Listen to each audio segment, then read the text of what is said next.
Hello, and thank you for joining us. This is No Soundbites Allowed, and I am your host, Michael Voss, the political dragon here in our offices in the Bronx, New York. Today is September 26th. It's approximately 5 o'clock, and I want to take a moment to speak with you about Kamala Harris, her most recent interview with NBC News.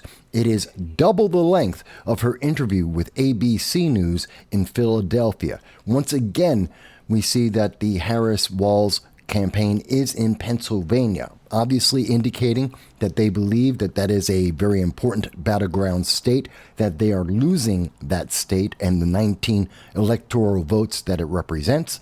And she is once again going to voters in Pennsylvania and across the nation to try and sell her campaign. And the real question is, now that we have double the time, will we get more substance or the same amount of substance as the ABC interview, which was very pandering at best and biased in any objective manner? Well, we're going to listen to the entire interview, and in much the same way as we did previously, we're going to be going through this. Now, for those who did not see our previous coverage, you can go back and you'll see what we did is we provided on screen every time that there was a question that was being asked. We highlighted what was the question from the mainstream news media. And when Kamala when Kamala Harris answered, we also identified what did she say as the answer as we go through and listen to her words. This way we will be reminded of that. Well, this time we're going to do it a little different. We're going to keep the question and the answer up on the screen at the same time so that you will always be reminded as Kamala answers the question, what was in fact the question she asked, and you can evaluate her answer from there and make your decisions from that, something that the mainstream news media would not do. I'll also highlight that in this NBC interview, there was only 2 times that Kamala Harris received any amount of pushback, and that was minimal in the least, but you'll see what I mean in just a moment. Now, before we start, we should highlight that this interview, which was an MSNBC exclusive initially, MSNBC has 7.37 million subscribers, 7.4 million subscribers. Only 662,583 individuals have actually watched this interview, and that's within the last 19 hours. Of that, about 23,000 have upvoted this interview.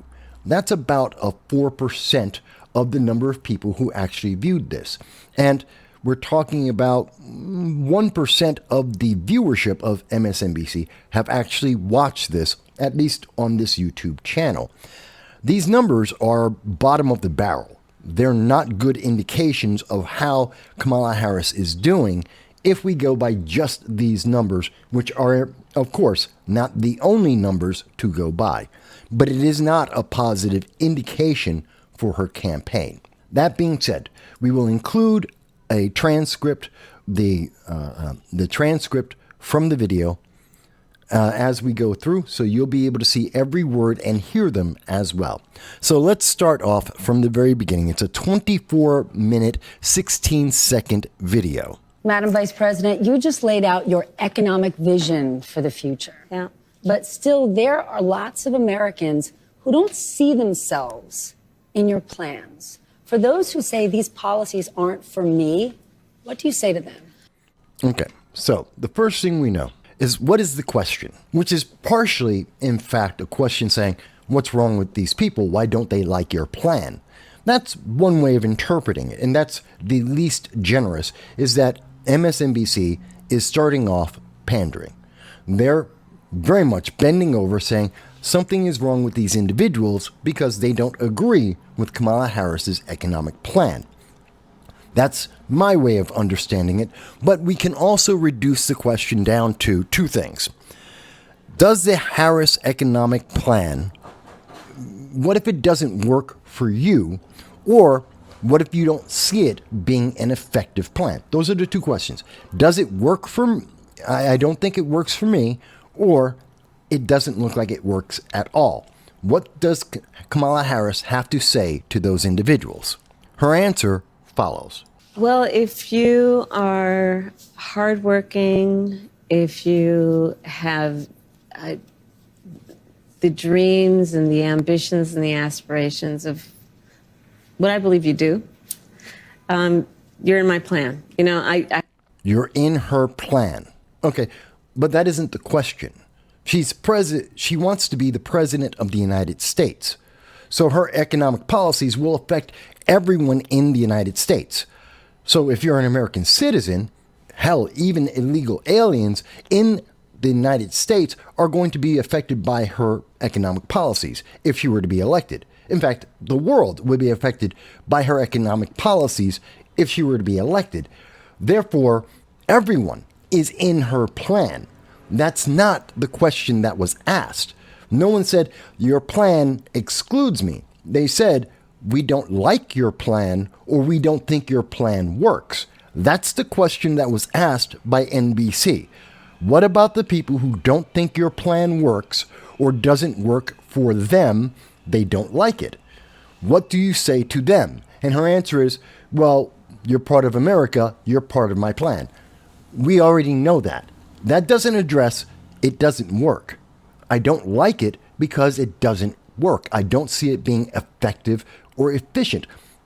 On this channel, you will often hear, if this is the first time you're seeing our channel or if you've seen it many times, we always refer back to, is it effective? Is it efficient? Those are the only things that matter in an election. Not joy, not your feeling, not your truth. Doesn't matter. No, whether you're left or right, what is important is what is effective, what is efficient. And she hasn't answered that question. Nor has she answered the question to her detractors or those with questions saying, well, I don't think you have a good economic plan. I don't think that is effective or efficient. She has no answer for them, other than to say, you're Americans, so it will include you too. As if we didn't know that. She goes on, though. I have to tell you, I really love and am so energized by what I know to be the spirit and character of the American people. She's energized by the spirit of the American people. Who cares? What the hell does that mean? What does that have to do with economics? And I know this may seem pedantic to some, but it's very important. The question is, how will you make this economy work for all Americans? How about those Americans who feel like they are being left behind, excluded, or that it does not work for them? How are you helping them? How can you convince them that they will be benefiting from a Kamala Harris economic policy? Her answer is she loves the way Americans have a go-get-'em spirit.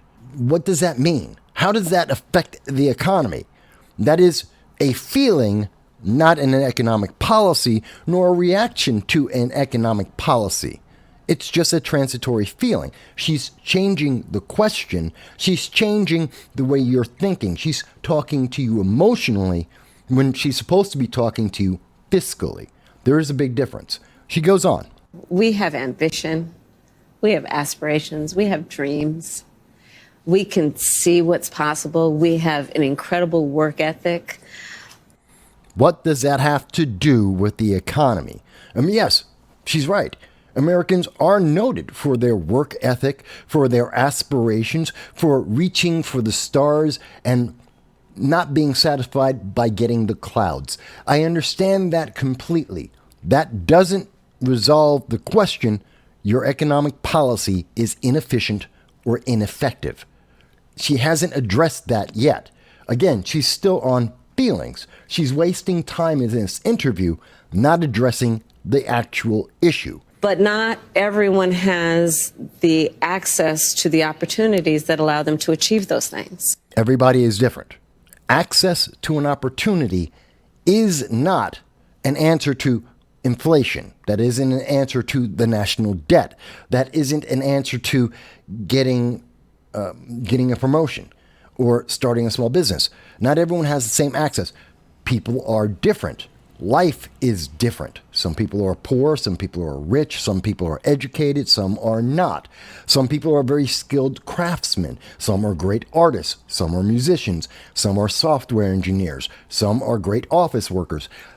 That doesn't answer the question, how is your economy, your economic plan, going to improve the life of people who say it's ineffective, who say that it is inefficient, who believe that you are not addressing their needs?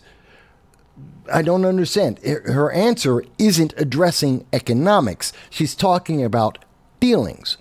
And again, none of this makes any sense, but let's go on.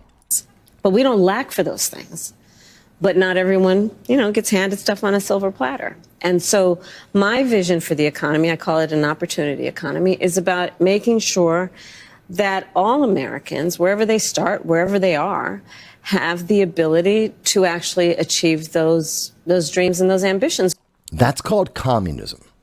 I want to be very clear about that. That's a very socialist, communist ideology that regardless of your capabilities, regardless of your input, your experience, your effort, that you get the same outcome. She's managing the outcome, not the opportunity. She wants to make sure that everyone has the ability to achieve the same thing. That's key. That's critical in what she said. She wants to make sure that everyone gets the same outcome, their dreams, their ambitions. She wants to manage your outcome, not opportunity. She's calling it an opportunity economy. In fact, it is an outcome economy. She's managing your results, not the chance to do this, because you may run faster than I do. You may be a better driver than I am. You may be able to write or speak better than I do. Maybe you do math or science or construction, electrical work better than I do. So we will have different things that we achieve, and we have different goals and aspirations based on our capabilities. She's managing it that no matter how skilled you are, how much experience you have, no matter what you're qualified for, you're going to get the same thing as someone who has no skill, no capability, no experience, and even no effort. That is very socialist, and she's being very clear about that. I don't think most in the mainstream news media or even many pundits will point that out, that she in fact is looking to manage outcomes, not opportunities. She goes on. Which include, for middle-class families, just being able to know that their hard work allows them to get ahead, right? I think we can't and we shouldn't aspire to have an economy that just allows people to get by. People want to do more than just get by. Well, people want more than to just get by. True. Many people want to move forward, but that needs an economic plan that allows the economy to grow.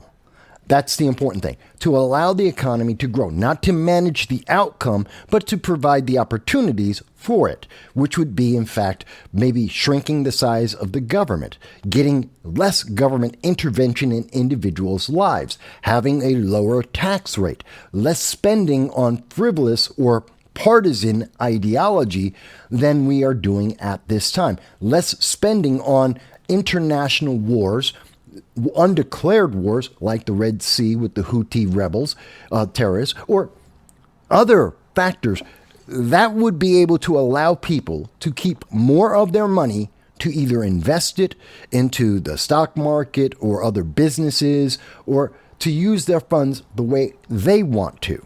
That's an opportunity.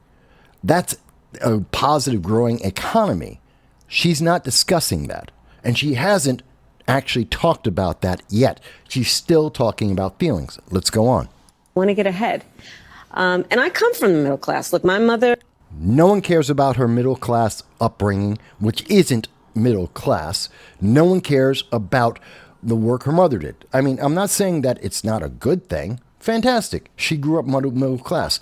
Many people didn't. Some people did. She grew up and she lived in her teens in Canada, not the United States. And so in her many formative years, she was in Canadian culture, not American culture. She grew up in Berkeley, which is a very elitist college town, because her parents were elite educated individuals, master's degrees. So she was on a very different track than the average person in Chicago or the Bronx or in Oakland, LA. She didn't have a average American education or, in fact, lifestyle. Very, very different. So when she wants to say middle class, again, she's making an emotional appeal to you to try and connect with empathy, but that doesn't really apply because that was 50 years ago. Now, 50 years ago, she may have had something similar to some Americans, but how does that have anything to do with what's going on today, a half century later? Nothing. This is not substantive. Raised my sister and me. She worked hard. She saved up. By the time I was a teenager, she was able to buy our first home. A single mother on her own was able to buy a house in the 1970s. That's unusual. That's very unusual. And that's partially because of her work, because of her graduate degrees, and also her work in Canada and taking those funds and being able to buy property after that. That is unusual, and that's not middle class. That is not indicative or typical in the 1970s and early 80s of the typical middle class single parent. She's in an exceptionally different classification. But let's go on. And, you know, home ownership for too many people in our country now is elusive. You know, gone is the day of everyone thinking they could actually live the American dream. So part of my vision for the economy is let's deal with some of the everyday challenges that people face and address them with common sense solutions. Okay, so let me step back at this moment to again remind you, the question was, people are saying that her economic plan doesn't work for them. They do not believe it's effective or efficient, and that it would not improve their lives. That's the general question that she has faced. She is now saying, well, we have to help people be able to buy a house. That's not addressing the question that was asked of her. She has completely changed it. By going into an emotional appeal, an empathy appeal, she's now allowed people to be distracted on what the actual question is. And now she's talking about home ownership, which doesn't involve the economic plan for the United States. That's not how we're going to grow the U.S. economy, lower inflation, reduce the amount of national debt, which every time that national debt increases, it makes poor people more poor. It makes more people in the middle class into the poor class. That's very important. So she's not addressing the actual economic question. She's completely distracted. Now she's off on yet another tangent. But let's see where she goes with that tangent in this question. Such as affordable housing. Affordable housing is her final part of that answer. Common sense solutions such as affordable housing isn't an answer to your economic policy involving inflation, the growth of the GDP of the United States, tariffs and international trade. You haven't addressed that. Affordable housing doesn't deal with the economy of the United States. That's not the major factor of the economy of the United States or the world. She has completely missed the question. And she hoped that people got lost in her answer so that they didn't notice. She completely missed this. She has no idea what she's talking about, apparently. Over the last 4 years, there have been tremendous economic wins, and you've just laid out a big plan. But still, polling shows that most likely voters still think Donald Trump is better to handle the economy. Why do you think that is? So, if there was any question about whether or not MSNBC was in the tank for the Democratic Party, if there was any question whether or not they were trying to fortify the 2024 election, the second question in this interview pretty much answers that. It is a fluff piece. It is a fluff question. The question is essentially, why do people like Orange Man bad? Why don't they love Kamala Harris? That's the question. That's not substantive. It's not important. And again, it goes back to the emotional appeal that Kamala Harris is trying to make with the American people, that she's trying to connect emotionally rather than substantively. And it's more of a distraction. But to see that this is coming from MSNBC, that they are blatantly playing up an emotional appeal and attacking one of the candidates for the presidency, it's just insulting. This is horrible. This is a terrible question. It is a useless question. And I don't know why MSNBC decided to ask that, other than they wanted to fortify the election for Kamala Harris. This is only meant to try and boost Kamala Harris by tearing down Donald Trump, essentially. Well, here's what I know in terms of the facts. Donald Trump left us with the worst economy. So we can automatically see that the answer to the question is, well, Donald Trump is a liar. That's why people like him, and they shouldn't. That he's lying to them and they're just buying the lie, which is insane to me. I think this is crazy. And we're going to see this play out in the answer here, and there will be some pushback on it. But I think it's incredible that she starts off with a factually, empirically, mathematically lie. It's just not true what she's trying to get across. But it does feed into the emotional question that said, well, Orange Man is bad. Tell me, why don't those people love you? And the answer is they just don't understand how bad Orange Man is. It's crazy. Since the Great Depression, when you look at, for example, the employment numbers. First of all, that's not correct, because even with the lockdowns, the Great Depression was worse than what we saw in the lockdowns. That's mathematically a fact. That is, the data is empirical on this. So she is exaggerating the negative to try and make it seem like Donald Trump was a complete failure. Again, she leaves out it was the lockdowns that happened across the globe, and prior to that, the economy was doing exceedingly well. So she's being disingenuous with the American people. It was during COVID, and employment was so high because we shut down the government, we shut down the country. Even before the pandemic, he lost manufacturing jobs by most people's estimates, at least 200,000. That's not most people's estimates. That's certain Democrats' estimates, and many would dispute that. Although, yes, some jobs were lost and some jobs were regained. And we were seeing businesses return from overseas when they left under the Obama-Biden administration, and they had left to go and park their money overseas. And under the Trump-Pence administration, they brought that money back into the United States. This is something that factually happened. The data is there. So she's playing loose with the facts here, but let's let her go on.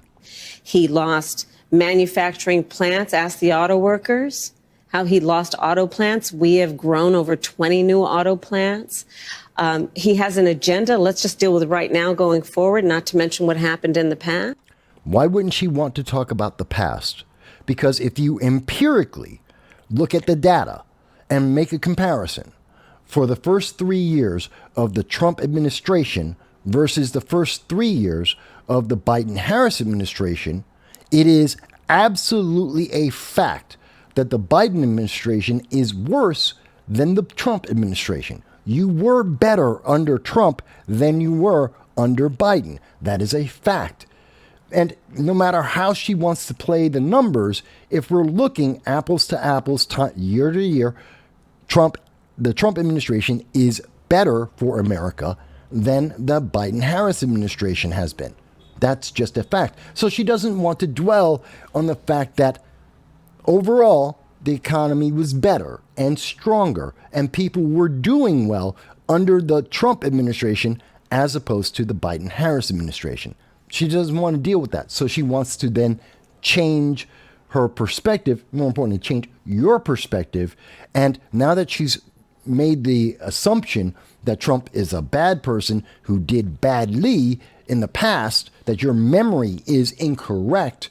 Now she's going to jump to the future and make a few assumptions. Let's see. He has an agenda that would include making it more difficult for workers to earn overtime. Is that correct? She's now talking about Project 2025, which has been disavowed by Donald Trump multiple times. That this is a plan that has been presented to him, but he has rejected it publicly multiple times.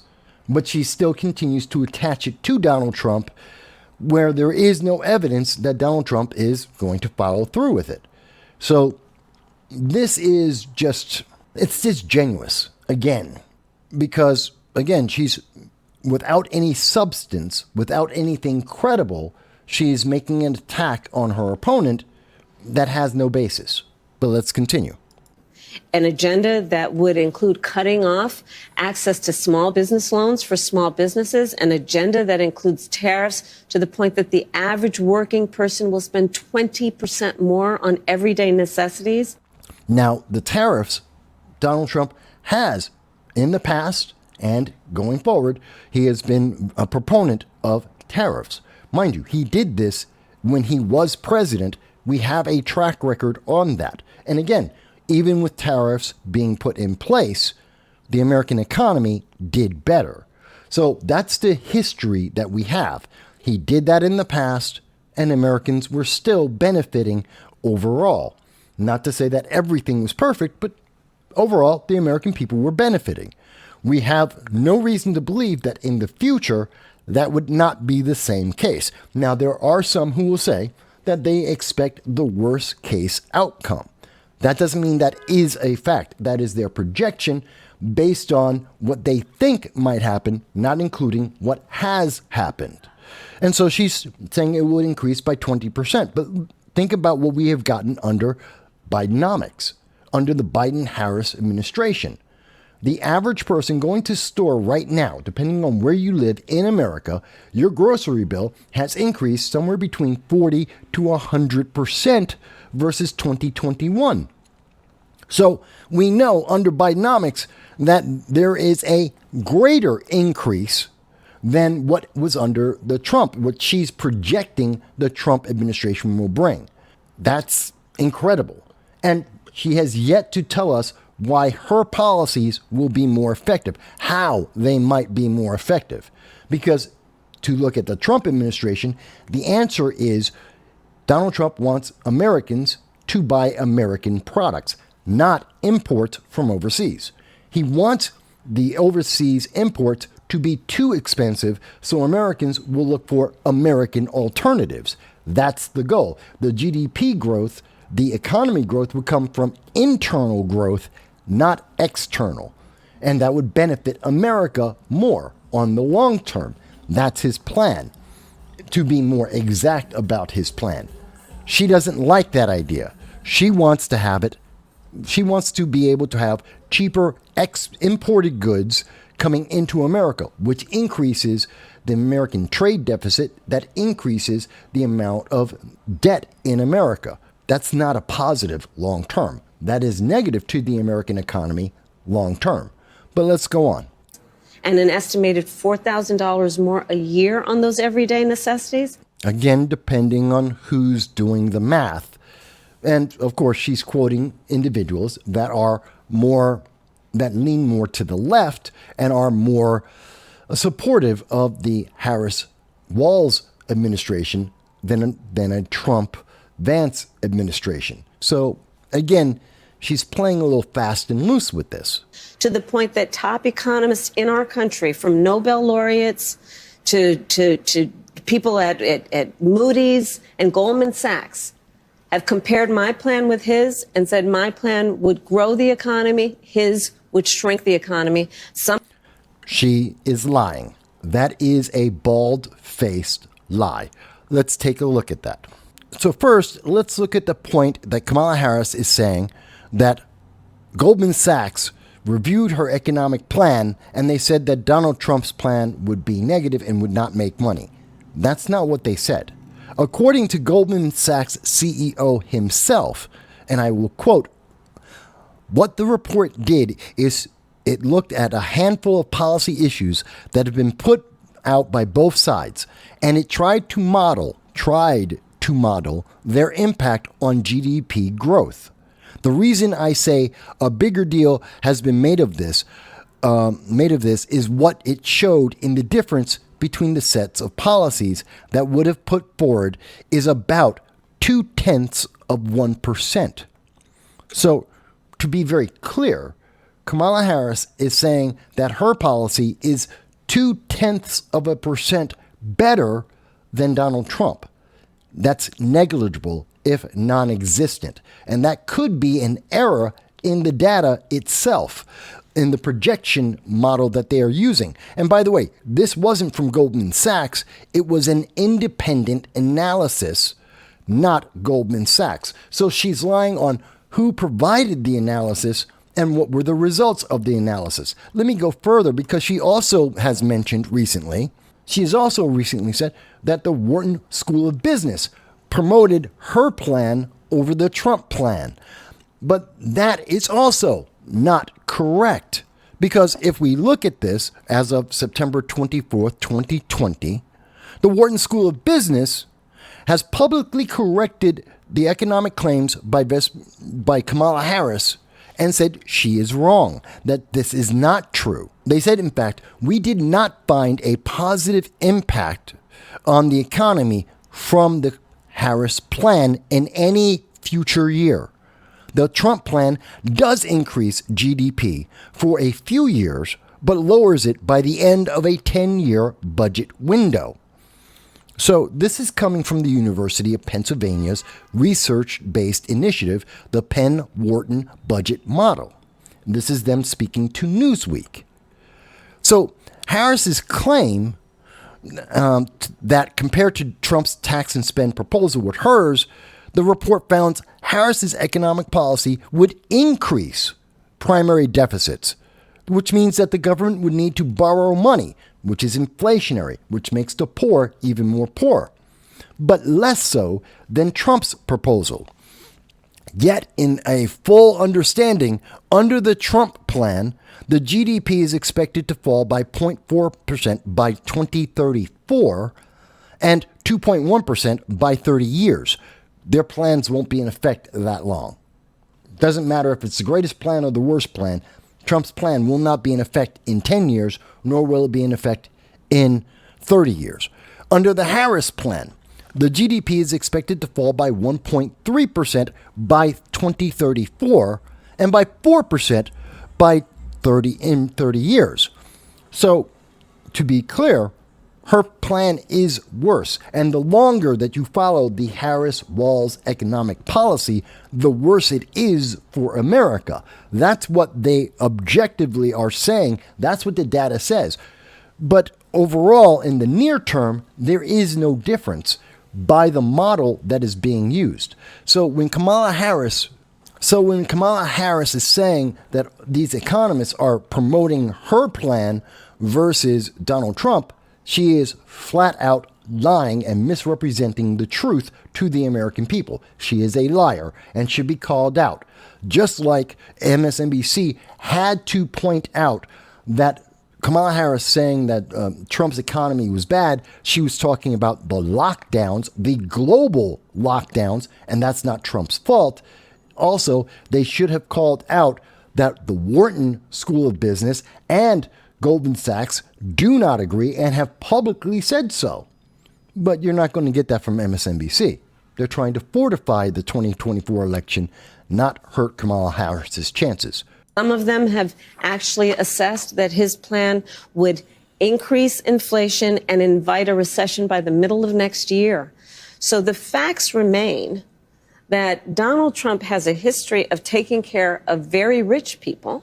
It's very odd the way that she looks at history, but it is true that Donald Trump's policies do benefit those who have access to capital at various levels, not just the very rich, but those who are small business owners as well.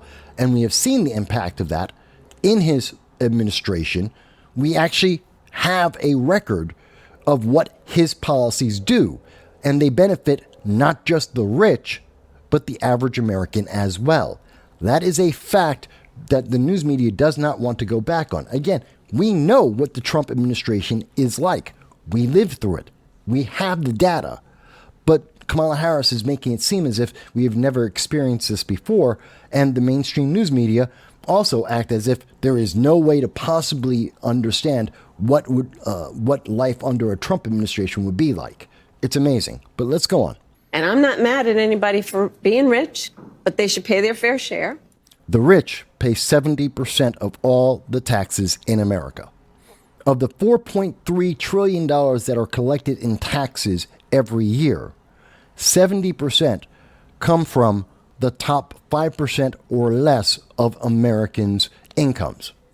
So I have to ask this question. No one ever likes to ask this. What is the fair share? Exactly how much money does Kamala Harris and the left want to take away from successful Americans? How much do they want to penalize people for being successful? They never like to answer this question. They never have a number that they can point to. Is it 90%? Is it 85%? What is the number? Because it's not based on spending. If you took every penny from every billionaire in the United States, you would not be able to run America for an entire year. I mean, take every dime that they have, eliminate their wealth, and just run America off of that would not last an entire year.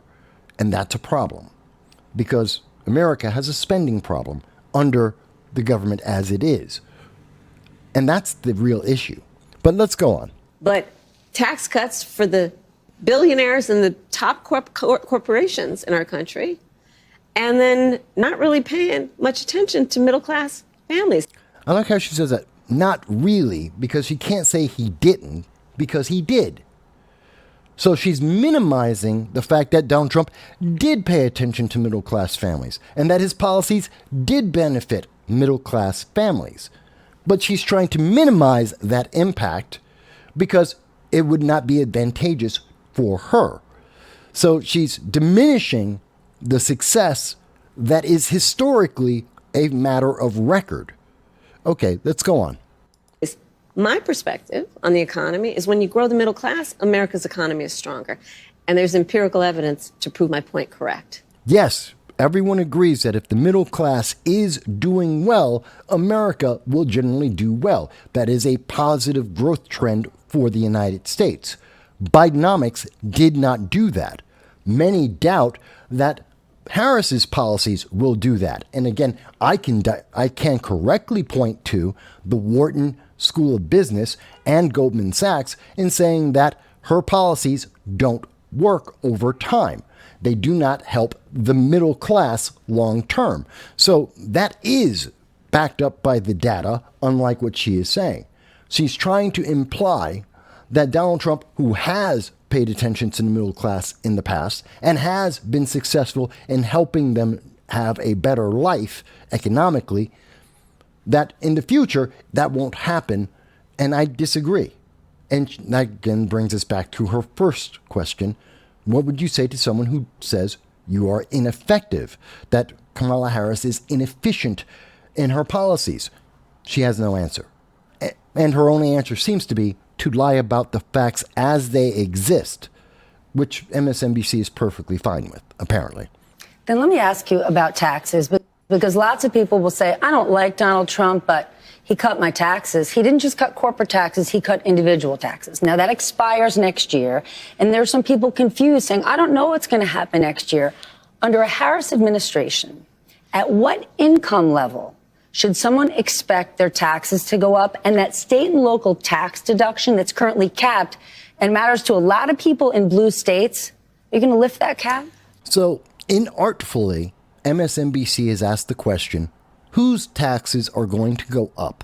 If Kamala Harris is elected, what group of people or how many Americans can expect that they would be spending more in taxes every year? Because what she did say, and Kamala Harris wasn't asked, is the Trump tax cuts for the middle class and lower incomes of America, they're going to go away in 2025. And she didn't ask, is Kamala Harris going to reinstate those tax cuts? Which is a very specific and very direct question.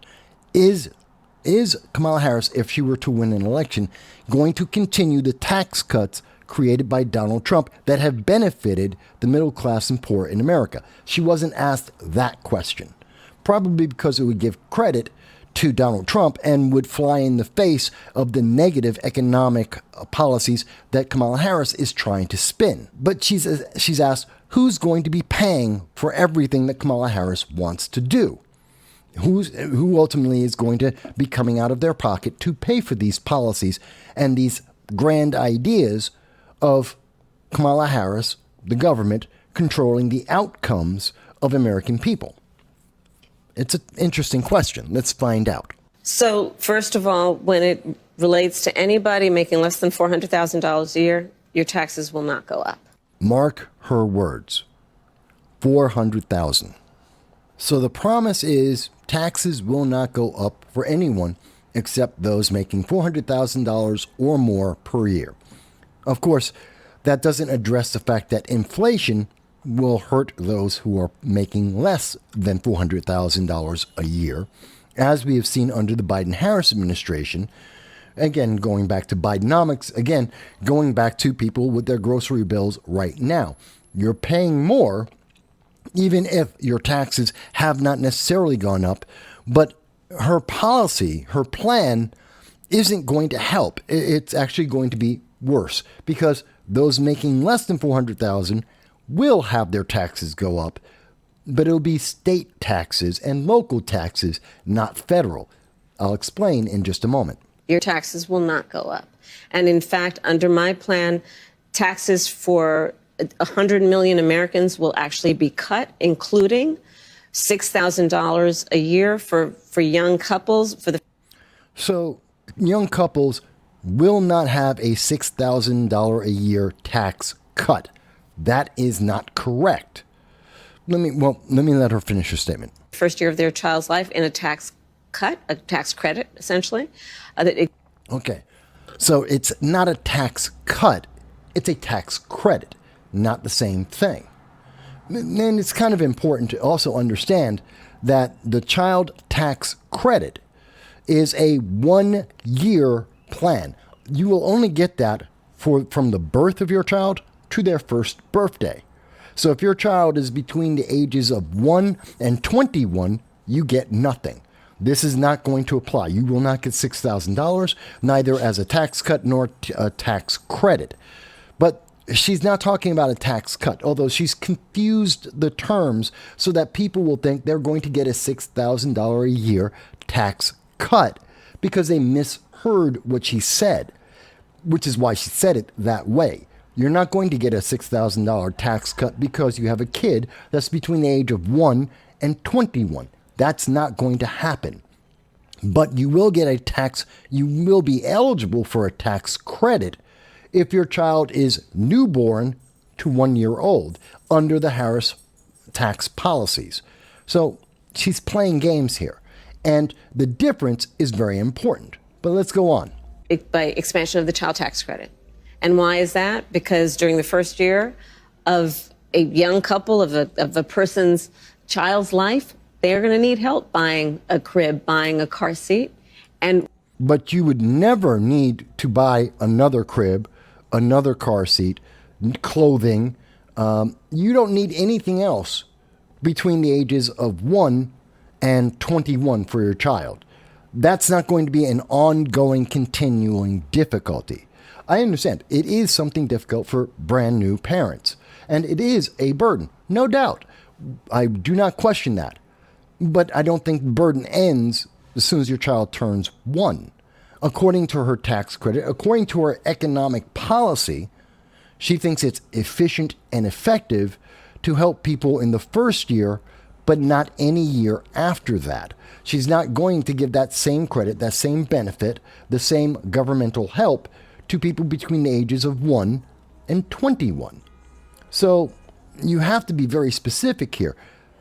She's not wrong in what she said, but she's also expecting you not to consider the consequences or the ongoing impact. She wants you to think you're going to get this credit all the time because you will buy several cribs, most parents do, or carry-alls and carriages. You're going to buy many car seats for your kid over the years.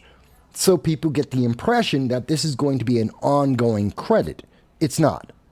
And she knows it. And she said it, but she covered it up with the imagery of long-term impact.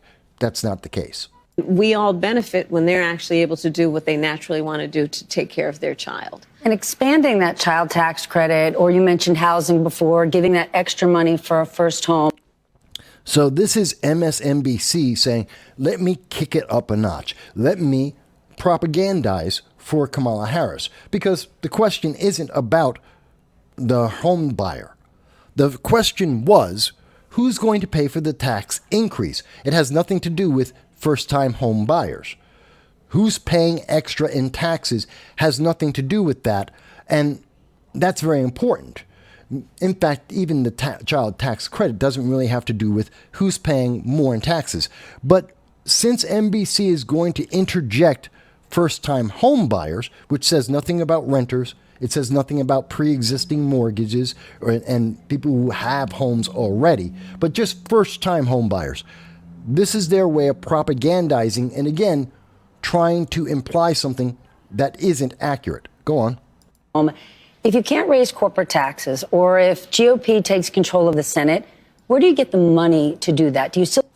It's not dependent on whether... now, this was them saying, well, you have to vote for Democrats in the Senate. The GOP takes care of the Senate. Well, even if Democrats do, you still need to get the money. We don't have the money. America is almost $36 trillion in debt. Whether there's a GOP, Republicans, or Democrats in charge of the Senate and or the House, you're still going to have to get money from somewhere because we don't have the money. We're running a deficit. Under Democrats currently, we're running a deficit of approximately $2 trillion a year under Bidenomics. So you have to print $2 trillion a year. And it seems Harris's plan will be right in line with that type of spending. So it's disingenuous, yet again, to say that this is something that the Republicans would try and, because the Republicans would get in the way, where are you going to get the money? No, we have the same problem no matter who's in charge. But this is a way to try and motivate Democrats to go out and vote down ballot Democrat all the line. And that's the only reason why she said it that way. But let's go on. Still go forward with those plans and borrow? Well, but we're going to have to raise corporate taxes. And why do we have to raise corporate taxes? We don't have to. Nothing that she has said so far requires more corporate taxes. That's not a requirement. In fact, we have seen, again, going back to Trump, you can cut the corporate taxes and we're still bringing in $4.3 trillion a year with lower corporate tax rates. So she's not really being clear about this. Why must we increase corporate taxes? Because Democrats want to tax businesses more. They want to tax and spend, but they spend more than they tax. So they are going to increase taxes. And as suggested later in this interview, higher taxes, higher costs for a business is always shifted onto the consumer. So while she said you're not going to, if you make less than $400,000, you're not going to pay more in taxes, but you are going to pay more for the things that you buy, just like Bidenomics right now. Your food, your grocery bill is 40 to 100% more expensive. And she's telling you right now that that price will go even higher because she wants to increase the corporate taxes, which will be then transferred to you. So indirectly, you're still paying those taxes. You're just not paying it in the way that the IRS would directly see on your statement. You're going to see it every week in your grocery bill. But let's go on. And we're going to have to make sure that the biggest corporate... I like that she says, and we're going to have to raise, well, there's only two things. either you're raising, that means individual taxes. That's what she cut herself on, that she didn't want to admit that there will be a higher cost to the American people. That's why she said, oh, we're going to have to raise corporate taxes and we're going to have to raise, and she goes on, we're going to have to make sure. So she didn't want to admit the logical and direct consequence of her economic plan. She doesn't want to tell you that because you might not vote for her if she told you the truth, if she told you all the truth. So this is her self-editing as she goes. But let's hear what else she has to say. Corporations and billionaires pay their fair share. That's just it. It's about... What is their fair share? Again, they're paying, on average, 70% of all taxes collected come from the top 5, if not 1% of America. What is their fair share? How much do you want to take from people as they become more successful? How much? They never want to answer that. How much is enough? What is the fair share? And by the way, for these Democrats like Bill Gates, Warren Buffett, Oprah Winfrey, in fact, even Kamala Harris and Barack Obama, they're all millionaires, if not multimillionaires. Some of them are billionaires. There is absolutely nothing preventing them from donating billions, if they wish, to the United States government. They can write a check right now for $1 billion and hand it to the IRS if they want to. They can hand over millions of dollars if they want to right this second. I have donated $1 voluntarily to the IRS. I have paid more in voluntary taxes than Oprah and Obama and Kamala Harris and not Warren Buffett, and Bill Gates combined. That's a fact. They have not donated, voluntarily given to the IRS even $1. So they're not prevented from, if they believe that they're not paying enough in taxes, they can pay more, but they don't. And you should ask why. If they believe higher taxes is so essential, why aren't they paying more in taxes? Because it's essential for you to pay more in taxes, not them. Let's go on. About paying their fair share. I am not mad at anyone for achieving success, but everyone should pay their fair share. And it is not right that the teachers and the firefighters that I meet every day across our country are paying a higher tax than the richest people in our country. Why are the richest people in our country, some of them, not all of them, why are some of them paying less in taxes? Because they invested the money. Because they already paid the taxes on it. See, again, this is a trick of words and math that we see often on the left.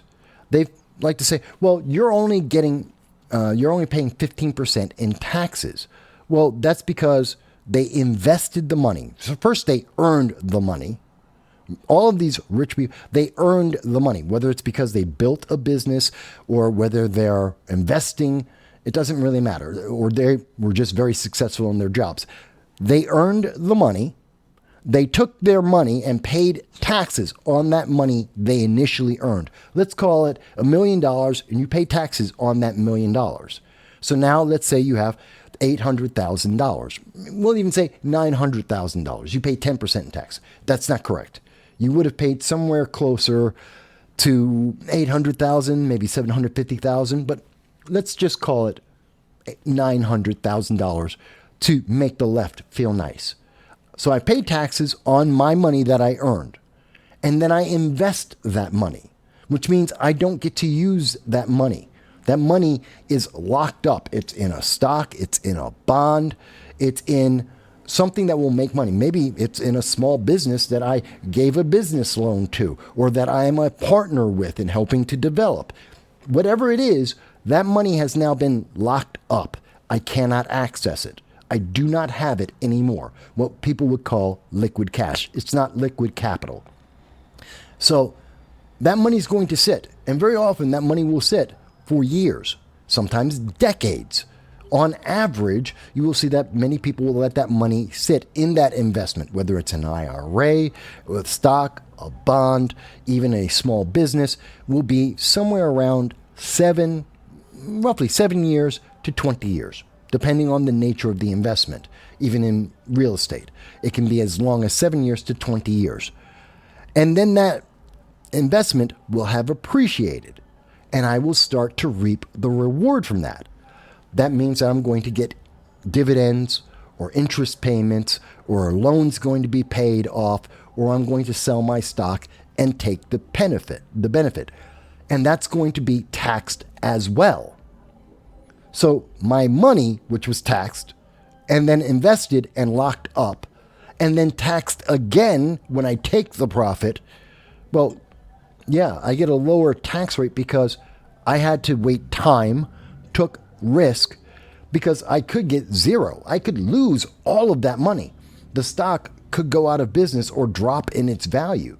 The bond could not be paid off. The small business could go out of business. The property could not sell or appreciate in value. I'm taking a risk with my money. But I have the risk. I got a profit. I returned, and therefore the reward for taking that risk to help grow the economy, to grow that small business, to give that business the capital they need to expand and grow, which is what the stock market is for. Well, that means my reward is I get to get a profit and I pay less in tax on that additional taxed money. She leaves that out.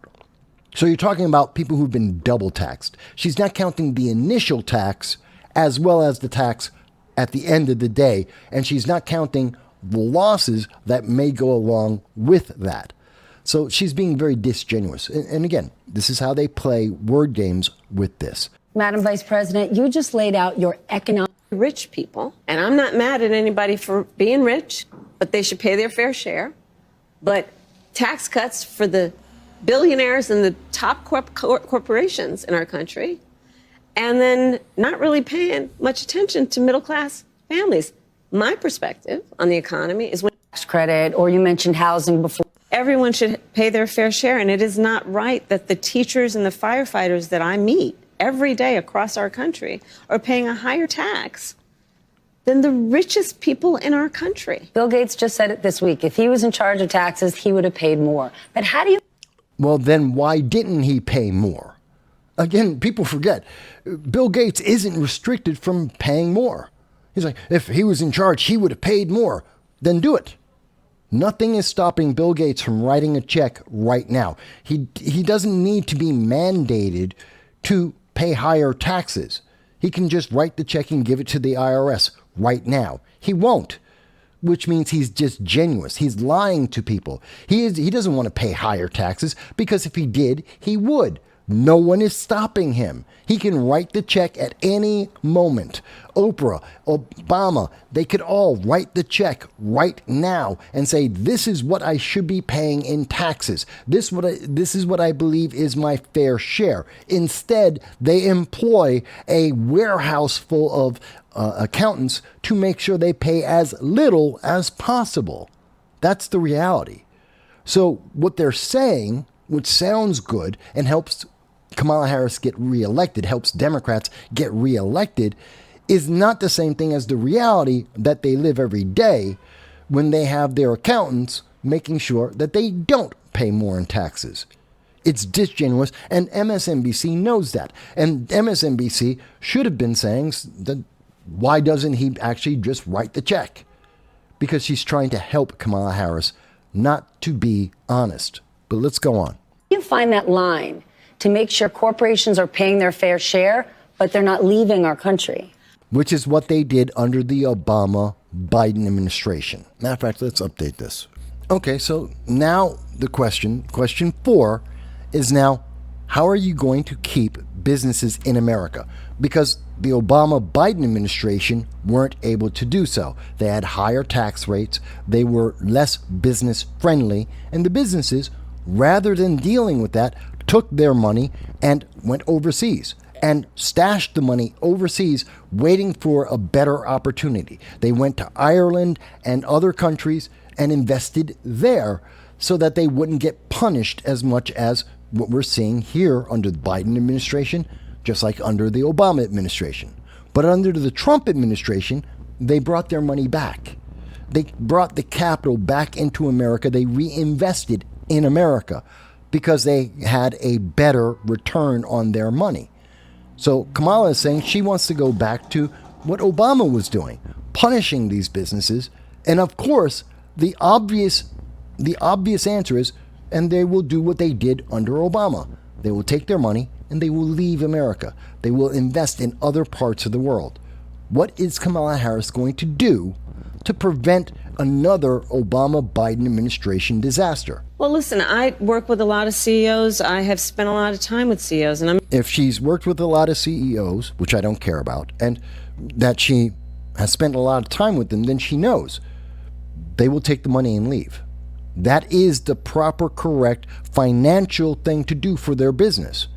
Rather than spend money that they don't need to in taxes, they would invest that money where it's better off in some other part of the world. That's what any CEO would do. That's their fiduciary responsibility. That's their responsibility to the shareholders and the company to not spend the money in taxes, but to spend that money on further investments. So she should know that. That should be very obvious to her. But let's go on and see what she has to say. I'm going to tell you that the business leaders who are actually part of the engine of America's economy agree that people should pay their fair share. Who are these leaders? The engine of America's economy. Who are these business leaders that are the engine of America's economy? Who is she talking about? Notice she's being very vague here, because what is the engine of America's economy? Is it service? Is it what drives that? I mean, are we talking about McDonald's? Are we talking about IBM? Are we talking about software? Are we talking about construction, manufacturing? What is she speaking about here? Not clear. And she's saying that she's talking that these leaders, ambiguous individuals, you would think she would name them by name because they would support her ideology. If they actually believe what she's saying, you would think she would mention them by name. But these ambiguous individuals, these anonymous individuals, agree with her that they should pay their fair share. Why aren't they already? If they feel that they aren't, again, it goes back to Bill Gates, write a check. Warren Buffett, Oprah Winfrey, write a check. No one is stopping you. Should lead by example. Give the government half your wealth. You can do that. No one is stopping you. Why aren't they doing it? Okay, let's go on. They also agree that when we look at a plan such as mine, that is about investing in the middle class, investing in new industries, She's investing in new industries. Where did we hear that before? Didn't Obama do that with green energy, like Solyndra? Didn't that lose? He invested in 20 green energy companies, and we had 18 of them fail and lose the money, the public investment. Didn't the Obama administration invest in GM and lose money? What kind of industries is she looking to invest in? She's having the government pick winners and losers in the private sector, which is not the job of the government at all. But again, this goes back to she wants to control the outcome, not the opportunity. She wants to be more socialist and communist, not capitalist. And she's giving herself away again that she wants the government to invest in certain industries and not other industries. Again, that's the government picking winners and losers. That is the government interfering in business as it would naturally happen. This is controlling the outcome, and that is not good for America. Investing in bringing down costs, invest in entrepreneurs like small businesses, that the overall economy is stronger and everyone benefits. Part of my plan for the economy is investing in new industries in a way that we have active partnership with the private sector. Okay, so again, she's saying she wants to be actively involved. Why should the government be involved in private business? That is not the job of the government. That has nothing to do with the government. unless you want to control the outcome, unless you want to pick the winners and the losers, that you want to pick the direction that America is going in because you artificially want to control it. That is more communist, more socialist than it is capitalist. That is about control and not about freedom. And so she's being very explicit about this. And people should be scared. I've worked with the private sector my entire career. Why would you work with the private sector? You were a DA. That has nothing to do with the private sector. You were an AG. That has nothing to do with the private sector. You were a state senator. You were a state senator, a senator, federal level, and now you're vice president. Those aren't private sector businesses. You don't interact with the private businesses. You shouldn't be. You're a government official, not a private sector individual. The only time you would interject and be involved with a private business is if that business is breaking the law and you're enforcing that law. That's the only time you should be involved with that. You're not supposed to be. Any other interaction is problematic. She gives herself away again because she's trying to control the outcome. She's talking about socialism, not capitalism. Even as vice president, working with some of the biggest banks and biggest tech companies to increase by billions of dollars the money going into community banks to increase access to capital for small businesses. But you shouldn't be the one doing that. That's not the job of the government. What you should do is if interest rates were lower, those large banks, those large capital industries would invest naturally to diversify their risk. That's something that happens. All you have to do is cut interest rates, and they will do that. All you have to do is make the capital available by lowering the taxes, and they will diversify their money. They don't let their money just sit. They actively pursue other investments to multiply their money. That's just a very straightforward business tactic. It's baseline. So that has nothing to do with the government. She's not necessary for that. You don't need government intervention. You need government to get out of the way, and business will do that without anyone having to say anything to them. But by directly telling the business, do this or else, you're going to give this money to this group of individuals and not that other one, well, that's asserting your control. You're controlling the outcome, and that's bad. Why do those biggest corporations and CEOs do that? Because they know those kinds of investments, like in our small businesses, in startups and entrepreneurs, actually strengthens America's economy overall. They do know that, and they would do that.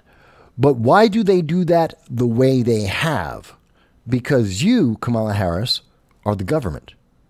You have the power of the government. You, as AG, as a senator, as vice president, you wield a weapon against them, which is the United States government. And so when you tell them, give money to these people first, when you prioritize the investments that they will take on, well, that's a cudgel that you're wielding against them. So it's not a question of would they invest in small business? Of course they would. But which small business?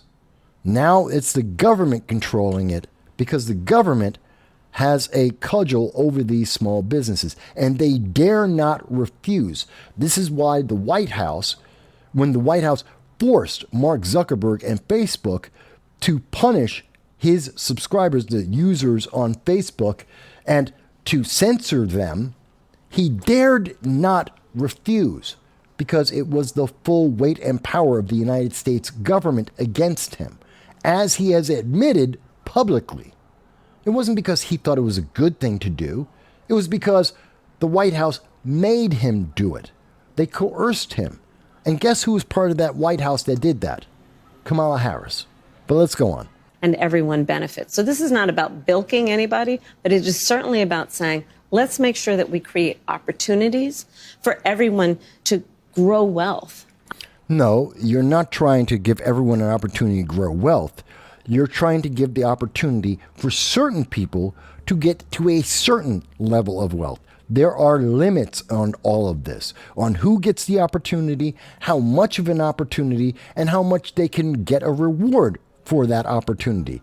You are building in dams and locks to prevent actual success. You're just not admitting it. You're trying to word it so people won't understand that. Let's go on. I believe that it is not sufficient, and it should not be our goal to just make sure everyone is working. That should be the baseline. That should be a given. And let's create an economy where people have the ability to buy a home, to start a business, to take a nice vacation from time to time. But people can do that when they control their money. When people have more of their money, they will start a business or take a vacation, make investments, buy a home. They will do that if they keep their money. Again, this is what happened under the Trump administration. When people had more of their own money and there was less inflation, they invested the money, whether it's on a vacation or buying a house or starting a small business. But when you have the government directly inflating the cost of everything, when the government is interfering, people don't get to do that. So the government can't then artificially force people to take nice vacations and spend money. It's not going to happen. You can't force that. But that's what Kamala is trying to do. Right? For people who want to buy a home, yes, getting a $25,000 kicker would be great. But it's not just affording a home. We don't have enough in this country. You're absolutely. So where did this question come from? Kamala Harris hadn't brought up the fact that she's trying to give a $25,000 tax credit to homeowners. This is coming from MSNBC itself. Obviously, they think they want to promote this to voters. This is trying to boost the presence of Kamala Harris. This isn't part of the question, because the question isn't, why are you going to give $25,000 to new homeowners? Or how are you going to incentivize new home ownership? That would be the question that MSNBC could have asked. And Kamala Harris could have talked about her tax credit or something else. But instead, you see that MSNBC is planting the question and planting the answer. It's already assumed that this $25,000 tax credit for new home buyers is a good thing. It's not. This is something that would increase the taxes that you and I would be paying as a home owner. Except you wouldn't be paying federal taxes, you're going to be paying state and local taxes.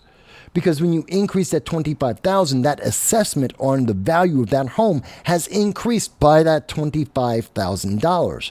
That is built into the system, and the costs go up. You're actually not paying less.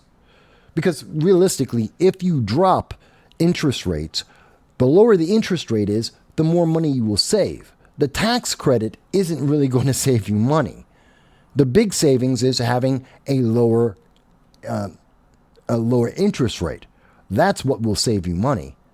But again, this is MSNBC manufacturing the discussion rather than questioning the policies. They're boosting the policy. This is propaganda. Flat out, it's propaganda. Right. And one of the main problems are regulations and rules, strict rules at a local level. How does the federal government cut through all that red tape and get down to, the suburbs of Pittsburgh and say, we're going to have to build some affordable housing here? How do you connect the two? Okay, well, first of all, there should be strict rules. Why? Because that's how we avoid the housing bubble that started in 1986 that took 30 years before it burst, which we saw in 2009. Because we took away those strict rules on who can buy a house, and people who could not afford a home were allowed to buy a home simply because of the color of their skin or their ethnicity, and then they weren't able to afford those homes. The bubble burst, and more people were hurt, and so was the American economy. So that's why we have these strict rules in place, to make sure that people will not lose their home simply because of bad legislation. That's why we have that legislation. That's why banks have regulations in place about the investments they will make. Now, what we're hearing MSNBC say is get rid of the regulations so that we can have another bubble. And yes, it will take 10, 20, 30 years before we see that bubble burst again. But they're suggesting that that's what we should do because it will help Kamala Harris get elected. But that's not good for the United States government, the United States people. It's a long-term problem, not a benefit. But MSNBC is also suggesting that the government should create more housing, which, or in other words, is called a project. And if anyone who lives in inner cities has looked around, we all know what projects are like. They're not good situations. I mean, they start off well, they have the best of intentions, but nobody wants to live in the projects because they're considered ghettos. No matter how well they start, what we see the outcome always become is something that's been bad. But this is what MSNBC wants. Create more ghettos, create more projects, and reduce and repeat the housing bubble that we saw explode in the past. So you're absolutely right. So across our country, people rightly are concerned about the cost of housing. So it's home ownership, to your point. Home ownership is not the cost of housing. Because if I rent, and many people rent, that's not the same thing as the cost of home ownership. Those are two different subjects. They're two different criteria. They have different answers as well. So she's colluding them both. She's mixing this and obscuring this, saying, well, there's no difference between renting and owning a home. There are many differences. And so it's not the same thing. And she knows it, but she doesn't have an answer for renters. So she goes, or at least one that will get her easy votes. So let's go on. We need more supply. That is, without any question, part of the solution. Creating more supply under my plan includes creating tax incentives to work with the private sector and home builders. Part of my goal and the plan. Well, the government doesn't need to work with private businesses. Again, that's the rich that she's trying to take the money away from. The people who she's punishing and saying they have too much. Well, these are the very same people she wants to then go to and say, well, now that I've increased the amount of taxes that you're paying because you're not paying your fair share, take the remaining money you have and go buy a house, build a project, a bunch of project housing that may not be profitable to you because the government said so. Again, that's controlling the outcome. It's controlling the way people buy and sell and business. This is socialism. She wants control over every aspect of a person's life and a business's life. But that's not good for America. And that's not a positive thing. All you have to do is reduce the taxes, reduce the interest rate, and people who are homeowners, who are landowners, individuals who are interested in rentals will build the properties. They've done that in the past. They will do that in the future because it's lucrative to them and it's something that they do. But forcing them to do that, that's a recipe for disaster. And would be to create 3 million new housing units for rent and for ownership. 3 million ghettos, 3 million projects, government-owned buildings. The government should not be in the business of being a landlord. The government doesn't know how to do anything well except maybe defend the nation and collect taxes. They don't know how to run a business. And being a landlord is a very intensive business. And the government doesn't know how to do that. Go to any projects in any large city in America and look at its status. And you will see how well the government does. That's why they're called ghettos. They do not do well. The government is going to, under the Harris administration, would create 3 million more ghettos.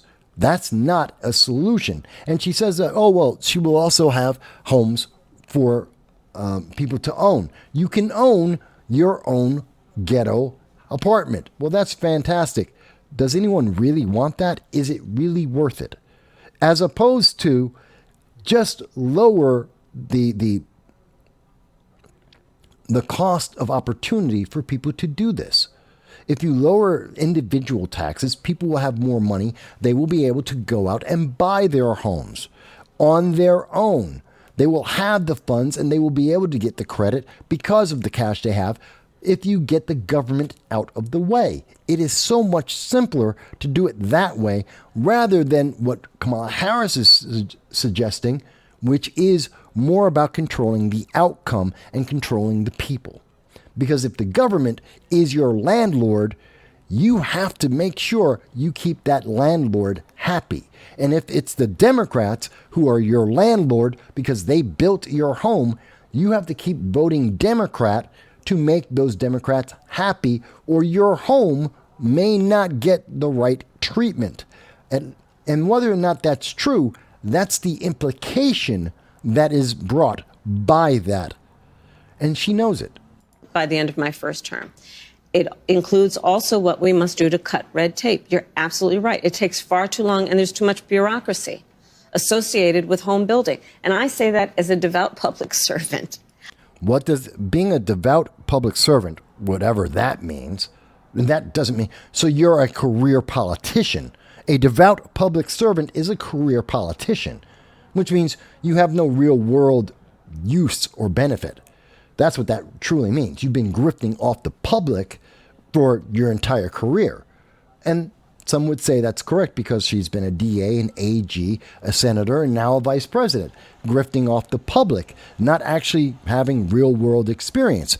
But let's be clear, the local government and its bureaucracy is not the federal government. She wants federal government in every aspect of your life, and every aspect of local, state, all government should be connected to her desires, her wish for control. This is dangerous, but let's go on. I know that we have to reduce the red tape and speed up what we need to do around building. And that is going to require working from the federal level with state and local government. No, it does not require that. All you have to do is remove the federal government and let states and local governments decide what they need in their communities. We don't need the federal government for that because the federal government doesn't understand the needs of people in the Bronx or in Chicago or in Binghamton or in, I don't know, Kansas. The federal government doesn't know what people need in Wichita. It's too small. That's something for states and local communities to decide. The federal government has nothing to do with it and shouldn't have anything to do with it because the federal government doesn't understand it. This is very direct and simple, you would think, except we're dealing with someone who has megalomania. They want to have control of everything. They want to be a socialist. And we're hearing the socialist policies come out over and over again, and there's a lot of problems with them. And it's going to be different in different places, depending on the needs of that community, the needs of that local government, that municipality, but working in consultation and coordination and also around incentives that we can create, for example. Okay, so incentives that the federal government can create under a Harris administration. That's called the restriction. That's called the limitation.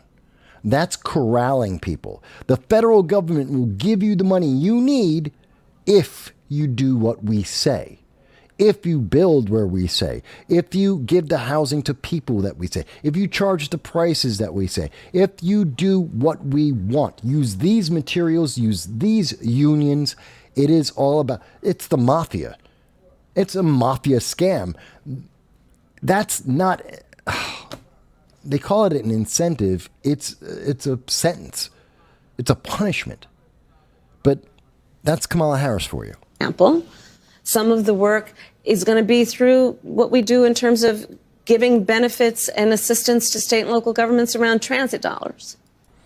Which means that, and what we have seen has happened, is that certain projects, high-speed rail has not been made in America. We've spent tons, hundreds of millions of dollars have been spent on high-speed rail.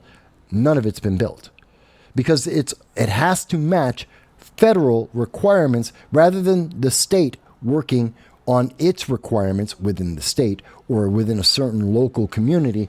It's the federal government that's been dictating what every state must do, and therefore no state does it. They just take the money. They take the money and they can never match the standards because the standards of the federal government do not exist in the real world that these states and these communities have to live with. And therefore, we're wasting money. As an example, there's your transit dollars. And looking holistically at the connection between that and housing. Holistically? Holistically? What the hell is she talking about? The holistic connection between high-speed rail and home ownership. That, I don't understand how she gets there. Or she wants to say it's about transit and housing. What's the connector? Please explain that in some detail. It's holistically connected. I don't even know. I don't think she knows what she's talking about here. I think she just made up this term. I don't think she's thought about this at all. It makes no sense. And MSNBC should be asking for clarification. What the hell does she mean by there's a holistic connection between transportation and housing under federal control? Please explain that. And looking holistically at the incentives we in the federal government can create for local and state government. What are holistic incentives? What does that mean? So the definition of the word holistic from the Oxford Dictionary is characterized by the belief that the parts of something are interconnected and can be explained only by reference to the whole. An example being, the solution demands a holistic approach and a strategic vision of what can be achieved. That doesn't answer anything.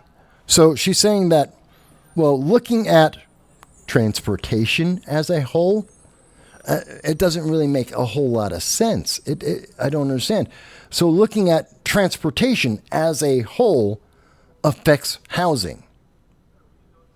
That doesn't make a whole lot of sense. Looking at housing as a whole affects transportation. Well, kind of, in a way. Depends. And how does the federal government interact with this? So the federal government is looking at the federal government. It interacts with transportation and housing, yes, but is that a good thing? Not necessarily. Her statement doesn't make sense. The holistic of federal government creating incentives for local and state governments, that makes no sense. It's empty words. And she refuses to clarify what the hell she means. But let's go on with this. To actually engage in planning in a holistic manner that includes prioritizing affordable housing. She really likes saying holistic. She loves saying holistic here because it means nothing. Because it sounds nice. It's, one of those kumbaya, give a tree a hug kind of words that the left really enjoys, but it's inappropriate. It's absolutely inappropriate in this context, and it doesn't make any sense. And she refuses to make it make sense. But it sounds good, and I'm sure there are many on the left who are loving this, even though it makes no sense whatsoever. For working people. Then let me ask you a business that matters a lot to this town. Yeah. U.S. Steel. Yes. Right? When you think Pennsylvania, when you think Pittsburgh, you got the Liberty Bell in Philly, and you got U.S. Steel in Pittsburgh. That's right. Now, this is an emotional appeal to the state of Pennsylvania. This is an emotional appeal to Pittsburgh, one of the larger cities in Pennsylvania. This is an appeal to voters. This is an appeal for the electoral votes. This is battleground. It's a battleground state.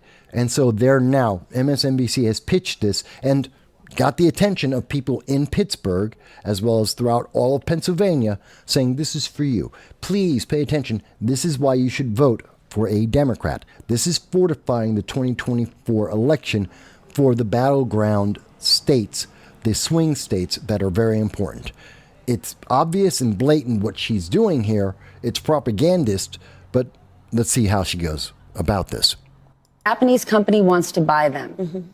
You are opposed to this idea. Many people are. But if the deal doesn't go through, they have said people could lose jobs. They could close mills. They could leave the state of Pennsylvania. I mean, that is like moving the Liberty Bell to Newark. So which is more important? It's most important. So essentially, the question here is, should the United States government, in particular the Harris administration, if she were to be elected, should they allow a foreign business to buy an American business? And if not, if they don't do that, they will be responsible for Americans losing their jobs, as that business would have to relocate. So it's a very specific set of circumstances. Either we let foreign investment into America, which takes away American made. It removes that made in America ability, because it would be made overseas or by a foreign country. Or you allow that business to fail to some extent and maybe relocate from where it historically has been, forcing innovation in that community. Which one does she want to do, and how will a Harris administration address that? It's a very difficult question with a lot of moving parts. It's not as simple as we have seen MSNBC make this seem. There's a lot of things involved in this. Let's see how Kamala Harris answers this. Important that we maintain America's ability to have American manufacturing of steel by American workers. So, no. Foreign countries cannot buy historically American companies. This is what she said so far. So this would be right in line with Donald Trump. It's an American first principle or policy that American businesses stay American. Okay. Now there's the second part of the question, which is, okay, how are you going to deal with the businesses that remain American but now have to shrink or have to move? They have to either relocate. How are you going to help that business and the American citizens that are involved in that? Which is actually a state level issue and a private business level issue, and maybe even a local community level issue, but it's not necessarily a federal government level issue. But let's see how Kamala Harris answers that. For a number of reasons, which includes, again, back to the point of growing our economy and how I think about the economy overall, investing in new industries. There is not a... Well, investing in new industries isn't helping U.S. steel. That's not a new industry. She wants to talk about investing. She's running away from the question that was asked about American steel, about making steel in Pennsylvania and specifically in Pittsburgh itself. So she's running away from that issue and trying to talk about something completely different, something theoretical. There is a real world issue in front of her that was asked by MSNBC, and she's avoiding answering the question. She says, well, I believe in America first, which is something that Donald Trump has absolutely made a priority. Well, then there are certain consequences for that. And rather than address the consequences or her plans for the consequences, she's going to a theoretical, safe space, not addressing the real world issue at all. Let's see what else she says. A new industry that I can imagine that is not going to require steel as a... She can't imagine a business that doesn't require steel. She lacks imagination. Ceramics, software engineers, chemistry, there's a few, game developers, internet personalities, radio. There's a lot of people, a lot of businesses don't need steel to operate. I'm not sure what she's thinking at this moment, but she's trying to make it seem like, well, by helping some theoretical new business to start, I will help the steel industry. No, you really don't. One doesn't have anything to do with the other. It doesn't mean that there will need to be more steel produced because some software company gets created. That doesn't make enough demand to keep steel being produced at the levels that are required in Pennsylvania, or more specifically in Pittsburgh. So she's not being genuine in her answer, and she's avoiding the question by making a some magical theoretical company is going to be created, and it's going to need all the steel, and that'll keep America afloat. What if that theoretical magical company never exists? What then? The manufacturing of steel is a fundamental part of what it accomplishes. And having American workers in an American company manufacturing that steel for those new industries is going to be critically important. What industries? What industries? Because there are industries that do not require steel or an abundance of steel. Both are very important. Not just industries that don't need steel, but industries that don't need an abundance of steel. And that doesn't mean that it's making enough to keep the U.S. steel market afloat. So we still have a problem here. She hasn't addressed the underlying problem that there isn't enough steel for the U.S. steel industry to compete both internationally and also domestically. There is a underlying problem she is completely bypassed and says that some magical company that doesn't exist will suddenly sprout up out of the ether and suddenly suck up all the steel and keep American businesses going. That's not something that we can count on. That you might as well think about, unicorns and rainbows magically just making the economy good, because it's the same thing as what she's saying right now, realistically. Important, not only in terms of our economy, but also in the context of national security. Most people now realize if we didn't before the pandemic and the strain on supply chains and an over-reliance on foreign manufacturing, that we have to be intentional about U.S.-based manufacturing. So she's copying what Donald Trump has said before there was a lockdown. Donald Trump was a America first, made in the USA. That was his policies. That was his emphasis and his focus. And here we see that Kamala Harris is saying the same thing, except now she's saying after the lockdowns, well, that's just a natural reaction. Donald Trump was always America first, because regardless of whether there is or isn't a lockdown, more Americans buying American goods and making American goods is good for America. It makes us stronger domestically. But again, she's been all over the place on this issue of international trade. And of the products that we have to prioritize, steel is one of them. And that's always going to be my priority. But you haven't clarified how you're going to work with this priority. You've been vague as hell. And again, some miracle business just sprouting up out of the ether is not something that any businessman can actually account for. You can't say, well, don't worry, in the fourth quarter, some mystery business will just sprout up and they'll buy our product and we'll be okay. And we don't have to lay off any of our employees. You cannot make a business model thinking that.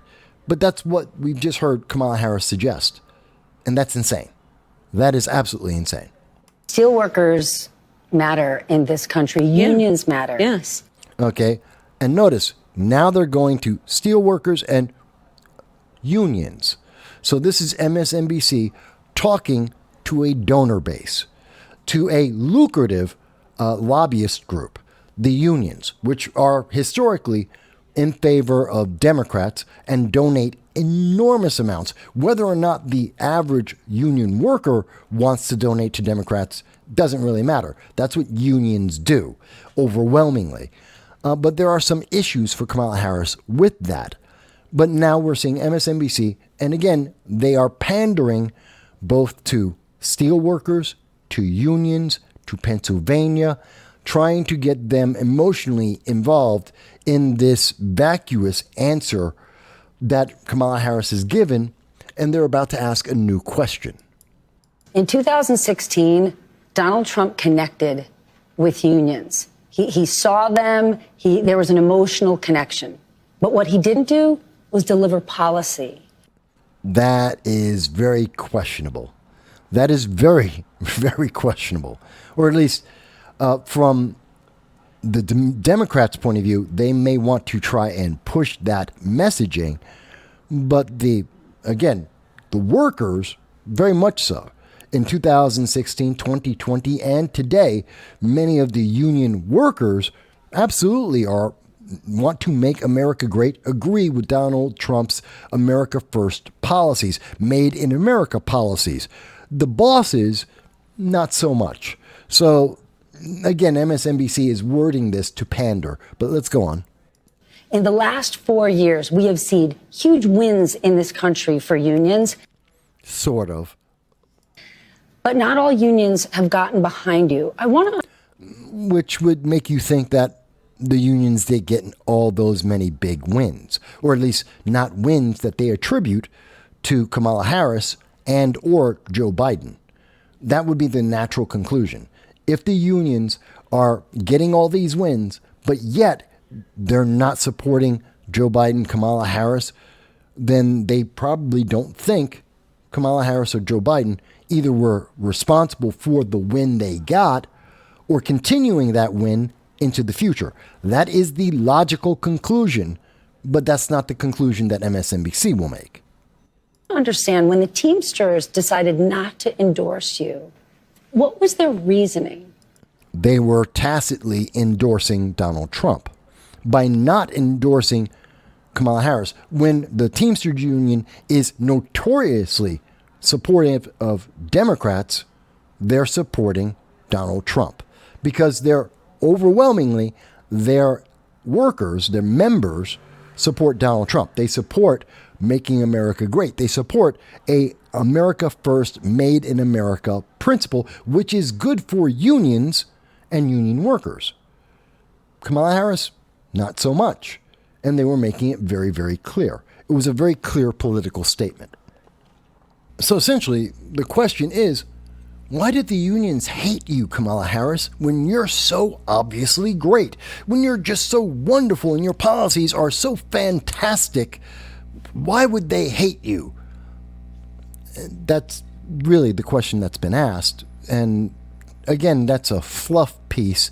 It's not a good question. It's been asked poorly, and it is propaganda. But let's see how Kamala Harris answers that. What are they looking for? Well, let me go back to our just previous conversation. I'm very proud to have the endorsement of the steelworkers and most of the steelworkers. Every other major union. Almost all the unions. Key words. These are important.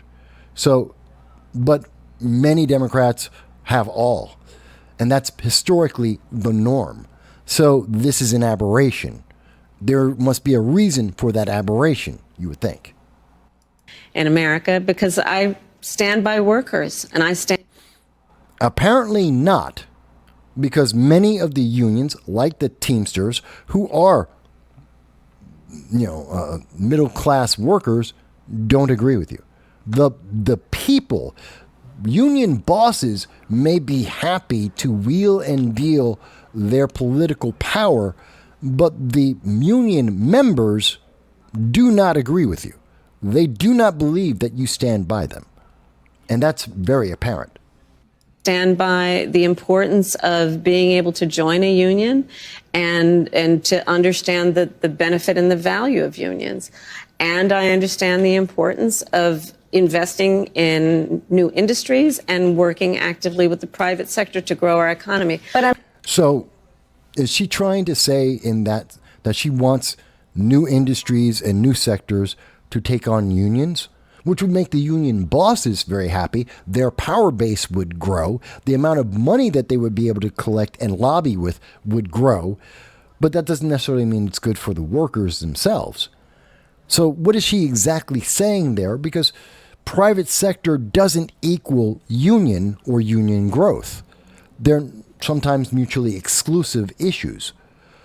And the private sector is not union sector. Again, they're somewhat mutually exclusive. So I'm not sure I'm understanding her statement. I don't think she understands her statement. I'm asking because there's this idea we want something more from her. What is it? Well, so MSNBC saying, well, the unions want more. What can you give them? What can you do to entice the continued support of those unions? And the answer seems to be coming from Kamala Harris's, I'll make the unions bigger, and I'll give them more power, and give them more members, and they'll be able to lobby more, and the government will be able to work with them more closely, so they have more power. This is not necessarily a good trade. I don't think this is a good thing. here's the thing, that back to your point about previous election cycles, Donald Trump made a whole lot of promises. Donald Trump has nothing to do with this. She's not asking you about Donald Trump's policies or what Donald Trump did. She's asking, what is the Kamala Harris administration going to do with unions and to address the concerns of union leaders, especially, and more importantly, union members? It has nothing to do with Donald Trump.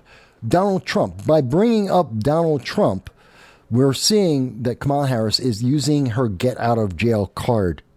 She's using the orange man bad card so she can avoid having to talk about this topic. She's going to change it so the red meat for the liberals and progressives out there, they'll latch on to this, but she's not going to answer. That he did not meet, and one would argue broke. Look at Lordstown. He said he was going to... Don't sell your homes. Yeah, don't sell your homes. And what happened? It shut down. Outsourcing under Donald Trump. His policies that are about putting, tens to hundreds of % tariffs. John Deere. Yes. Again, we've talked about tariffs several times throughout this entire thing. And I don't think Kamala Harris understands the goal of the Trump administration in instituting tariffs, which is to stimulate Buy American. It's an American first policy. And yes, the tariffs increase the cost of foreign goods. They're supposed to. And she's not understanding that. Perhaps willfully not understanding that, which means she doesn't understand business, especially on an international level. There's a lot to this, but she seems to be missing it all, which is why, perhaps, why union members don't support Kamala Harris, because she doesn't understand the big picture, and she's not truly America first. She's saying it, but she doesn't actually believe it. And because, as we have seen, she consistently wants more and more control over the outcome, that's not a capitalist American principle, so people don't believe her. That could be it. Yes. So part of the challenge, and I don't disagree that it's a challenge, got to earn the vote of everybody, is reminding people of fact, regardless of what somebody says in a small rally somewhere. You mean like Kamala Harris? Like the things you said for 45 days in a row without having a single word on your website as you begged for money and for votes and support and volunteers for 45 days and never once put out any of your policies. In fact, you didn't put out a single word of policy until the day before you had to debate Donald Trump. And your policies are ridiculous. I've seen your website. We've gone over it before. And now you're taking interviews. Only now have you started to take interviews, and your answers don't make a whole lot of sense. So are we supposed to, again, apply what you're saying to yourself? And you look very bad, Kamala. And this is about you, not Donald Trump. This is about you. Why are you worth being president? Not why Donald Trump has failures or errors. It's not about him. It's about you. Donald Trump may not be effective or efficient, maybe, but are you more effective or more efficient than Donald Trump? You haven't made that case yet. No matter how flawed Donald Trump may or may not be, Kamala Harris, are you better? You have yet to answer that. You have yet to present that. And just saying Orange Man bad isn't an answer. And I think that's really important. And that's part of what I'm doing in this campaign, is to remind people, just like here in Pittsburgh, of the reality of. You mean the reality like when you lied? As we just pointed out, when you lied about Goldman Sachs, when you lied about the Wharton School of Business, when you have in the debate, when you lied about some of the quotes you attributed to Donald Trump that have been debunked by every left-leaning and all news media, you've lied to people repeatedly. And you haven't been called to task for that. But is that the kind of reality you're trying to bring to people? Because it seems like you're not dealing with reality. Of who has stood with union labor, who stands for American manufacturing, who stands for American jobs. Can I ask you about tariffs? Because you just mentioned it. It's not just with one company. Donald Trump's sort of big idea is this broad-based tariffs across the board. That's not entirely accurate. But again, it's part of a comprehensive plan of America First, Made in America, Make America Great Again. It is a comprehensive plan of which tariffs are one component. So you can't necessarily look at the one component without looking at the rest of the plan to understand its effectiveness or its efficiency in total. So, but MSNBC knows that. They just don't want you to think about that. You and many others have said that would be not only disastrous, but it would be a direct tax on the American consumer. It would be a sale. All right, so apparently the question is, are tariffs bad? Again, part of a bigger issue, but okay. And of course, we're going to hear Kamala Harris say, yes, of course, they're terrible. Sales tax on the American people. That the independent economists have already measured this by the sales tax of doing a 20% tariffs on all imports that he has described would be a 20% sales tax, in essence, on basic necessities. You know, we asked this earlier when she mentioned that there would be a higher cost in goods for the American people of $4,000. We were talking about this already. MSNBC is asking again something that was already asked and answered. They're bringing back a question that was already asked and answered. And then, as well as now, they have not put this in proper context, nor are they understanding the full consequences of it.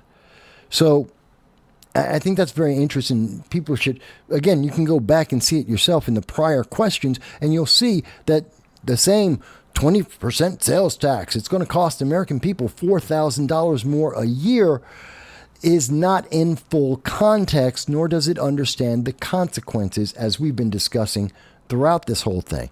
But let's listen to Kamala Harris make her sales pitch. For the average American worker, average American family. If they buy foreign goods, if they buy imports, then yes, unless they look for an American alternative, which is made in America, which would help America, which she doesn't count at all. She doesn't consider that at all. Totaling almost $4,000 a year. That is no small matter. Here in Pittsburgh, when I'm talking to a group of folks who work here, who live here, and when they hear it might be $4,000 more a year for them. She's repeating the exact example, the exact numbers, the exact scenario from earlier in this. She's memorized this scenario. She's memorized this, and she's just regurgitating the same thing she said earlier to an entirely different question.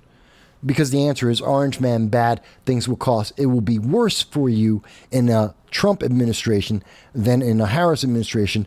even though the same policies that Trump is talking about now were the policies that were in effect when he was president, and people were better off.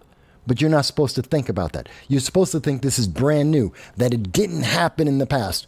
Trump was already trying to make America great, was already America first, was already imposing tariffs, and people were doing better in that economy than under the Biden-Harris administration. And now they're saying, well, it's a brand new thing. You've never seen this before. We have. They just don't want you to think about it. Look, people can't afford that. But tariffs aren't unique to President Trump. President Biden has tariffs in place. He's actually only the second time throughout this entire interview that we have seen MSNBC push back. And the first one being about the lockdowns, which is undeniable. And everyone has been pointing this out because it is a fact, and it is unfair to blame Donald Trump for the lockdowns that were global. Unfair. And it's inaccurate to try and make that comparison under that circumstance. And now here it is with tariffs, because yes, tariffs exist under the Biden-Harris administration, and you have never heard Kamala Harris say those tariffs are bad or that they're imposing a tax on the American people. So by the words of Kamala Harris herself, the Biden-Harris administration have been putting a tax already on the American people. Have they not? Let's see. actually looking to potentially implement more. Where do you come out on? Is there a good tariff, a bad tariff? Well, part of it is you don't just throw around the idea of just tariffs across the board. And why not? Why wouldn't you? Across the board tariffs on everything coming from China. Because remember, these tariffs are specific. It's not global. It's to a nation. It's to a product. Yeah, so it isn't just willy-nilly. There is a purpose behind it in trying to reduce the power and access and importance of Chinese goods or competition to United States goods. There is a purpose, but she's dodging. Is there a good tariff? Is there such a thing as a good tariff or a bad tariff? Because she hasn't answered that, and she hasn't addressed the tariffs the Biden administration has put forth. So let's see, is she going to get to that? that's part of the problem with Donald Trump. Frankly, I'm going to, and I say this in all sincerity. We're talking about Biden. It's not about Donald Trump. The Biden tariffs, which exist and may be more. There may be more of them, as she just was told by MSNBC. There are tariffs that exist under the Biden-Harris administration. There may be more tariffs in the next couple of months that are under the Biden-Harris administration. Isn't that a tax on the American people? Is there such a thing as a good tariff? Can tariffs be good? It has nothing to do with Donald Trump. She can't avoid saying Donald Trump bad, orange man bad. She's not answering the question. He's just not very serious about how he thinks about some of these issues. Or perhaps, Kamala Harris, you aren't because you haven't thought of the consequences, because you're avoiding the answers. Because just because you don't understand it, Kamala Harris, doesn't mean someone else isn't serious. Just because you don't necessarily agree with the outcome or what they believe will be the consequences of their actions doesn't mean that they're not serious.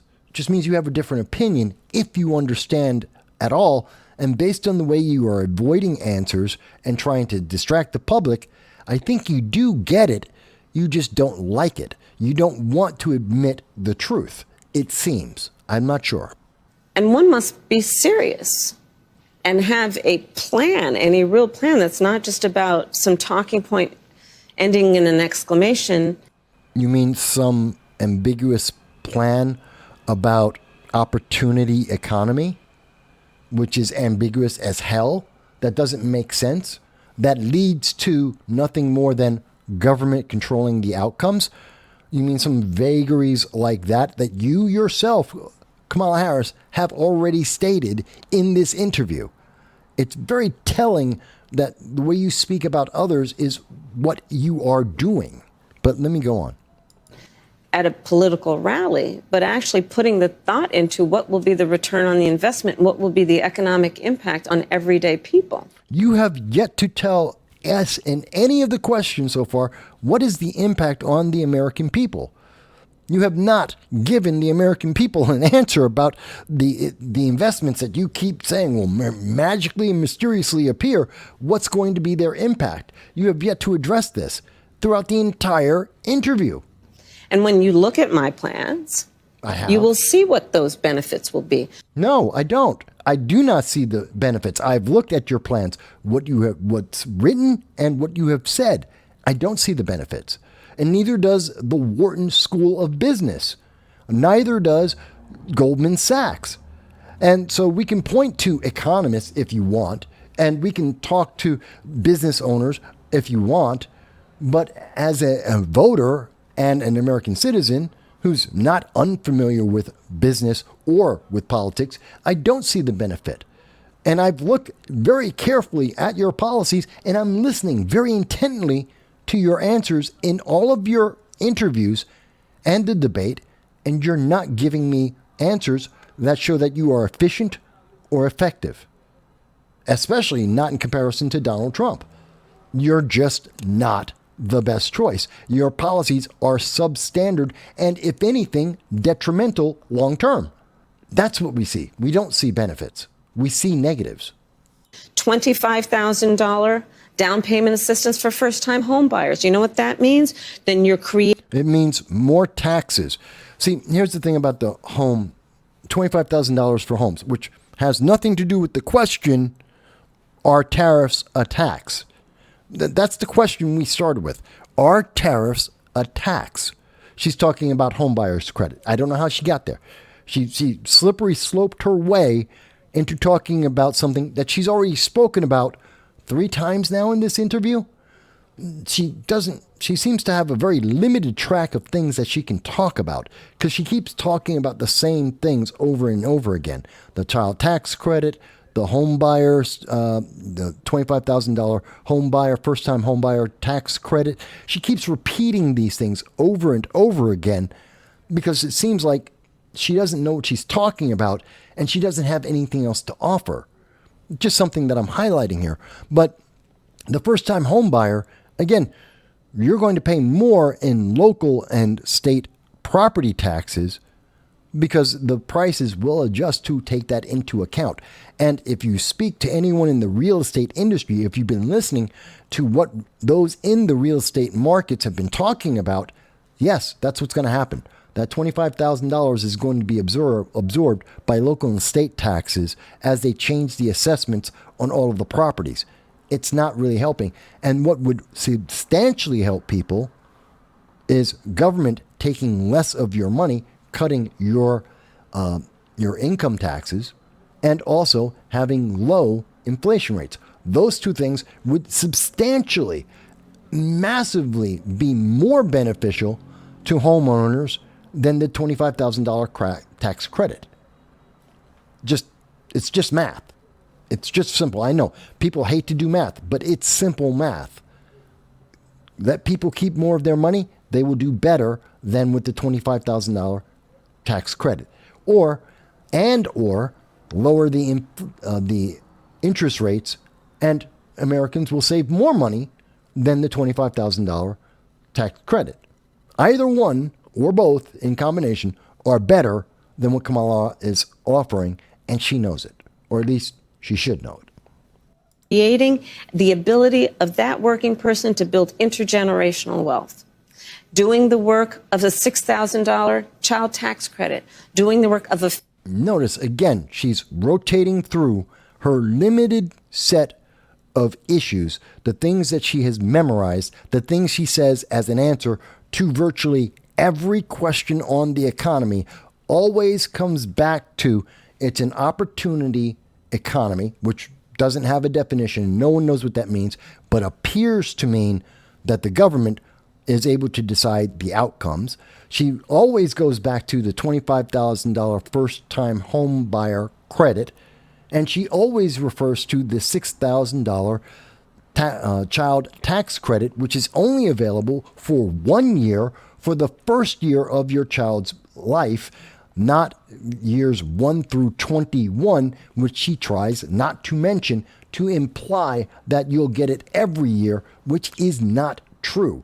And she's manipulating people on that, and she knows it. But she's a broken record, repeating the same track over and over again. $50,000 tax deduction for first-time small businesses. Now that part is new.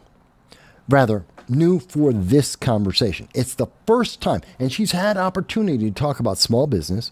She's had opportunity to talk about benefits to small businesses and how she would grow small business. And this is the first time in the entire interview that she's mentioned that she wants to give a $50,000 tax deduction for first-time business startups. So this is new.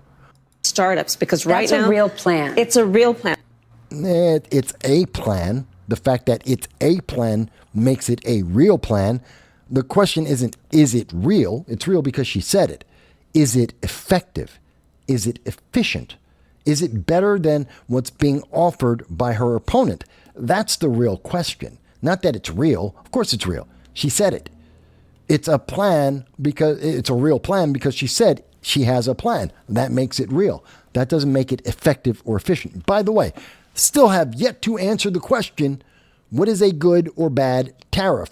The tariffs from the Biden-Harris administration, are they good tariffs, even though they are a sales tax on the American people right now as we are dealing with high inflation and we are dealing with costs that have risen under only the Biden-Harris? The Bidenomics has failed. She has yet to answer that. She has gone everywhere in the universe talking about everything else than this very simple thing. Either they are taxes, either it's a sales tax on the American people, and Kamala Harris was more than happy to allow that to exist, or not. It's a yes or no, and she won't answer it. Because right now, and again, it's about paying attention to the detail and being serious. Yeah, let's pay attention to detail. The question is, is the Biden-Harris tariffs a good or bad tariff? That's the detail. You're avoiding it. Because I'm paying attention. You're avoiding it. Serious about it. I'm serious about my enthusiasm and for small businesses and my belief in what they will do as part of America. No one cares if you are serious about your enthusiasm. I don't care. Your enthusiasm for anything. It doesn't matter. It doesn't matter how enthusiastic you are. I don't doubt that you're serious about your enthusiasm. I don't care. Because I care about, are you effective? Are you efficient? I have to keep saying this because, like the broken record that Kamala Harris is, she keeps saying the same things, trying to say them in slightly different ways, trying to apply them to every situation, and it doesn't work. And they're not effective. They're not efficient. And they aren't fix-all answers. In fact, they don't even fix the issues that they're supposed to address. So who cares if you're serious about your enthusiasm? I want to know that you're serious about a solution, about fixing the problem, because so far you don't appear to be. Let's go on. Because economic engine. On Friday, sorry. So looking at the fact that right now the tax deduction is $5,000, nobody in this year of our Lord 2024 can start a small business with $5,000. Very few can. People don't start businesses with tax deductions. Let's start there. Let's just be simple and honest. And you can ask business owners all over the place. No one's starting a business with a tax deduction. They're starting a business with raw materials, location, workers. There's a lot of things that go into it, not tax deductions. So no one's going, oh, I've got $250,000 invested in a location, paying the rent or building the property, in the raw goods that I will have that I'm going to sell or manufacture. I've got it in another $250,000 in employees and their health insurance and their taxes. So I've got, $250,000, $500,000 in all of that. That's just for 1 year. I need at least 3 to 5 years of that before I necessarily turn a profit, which is the average, 3 to 5 years to turn a profit in a brand new business. You've got to invest somewhere around $750,000 to $1.5 million before you can get that profit. And no one in that process with all this money is saying, oh, but you know what? That $5,000 tax deduction, that broke me. I can't do it. $50,000 tax deduction, you know what? That versus $1 million that I have to invest, yeah, I can't do that small business. No, that's not what people are saying. That's not stopping people. People don't build businesses because of tax deductions. That's illogical and it's irrational. It's inefficient and ineffective. That's just a fact. So extending it to $50,000 tax deduction for startups to generate the innovation and the ambition. To generate the innovation and ambition. Who buys innovation or ambition? You don't. Small businesses don't sell innovation or ambition. That's not a product. You can't price that. It's not tangible. I don't know what she keeps saying this. It makes no sense. It sounds good. It sounds, those startups are going to create innovation and ambition. No one knows what the hell that means because it means nothing. It's not effective. It's not efficient. It's not realistic. Nobody buys innovation or ambition. You buy a product. The product may be innovative. The goal of the business may be ambitious on how you market yourself or how you sell, but you're not selling innovation or ambition. You're selling a product. Even if that product is merely your voice, even if it's just your ideology, even if it's, I don't know, something that everyone else has sold before. It's about the innovation is how you sell it. The ambition is about why you do it or again, how you do it. It has nothing to do with the final product. She doesn't know what she's talking about. Of the ideas that are present and among us, but need the fuel to be able to actually achieve the goal. That is word salad. That makes no sense. That is empty. She's hoping that she said it fast enough people didn't understand it. That is empty. It makes no sense. She doesn't know what she's talking about. His plan is not serious when you lay it out like that, but no plan is serious when you lay it out like that. MSNBC is doing so much damage control for Kamala Harris because the question she should be asking at this time is, what do you mean? Can you explain that? What is this commodity that you believe is innovation and ambition? Please explain how that is a commodity. The MSNBC should know this. I am sure that this reporter is aware of that, but she's trying her damnedest to make Kamala Harris look like she knows what she's talking about. Trying her damnedest to make it seem like Kamala Harris is intelligent, effective, and efficient, and she isn't. That's called propaganda.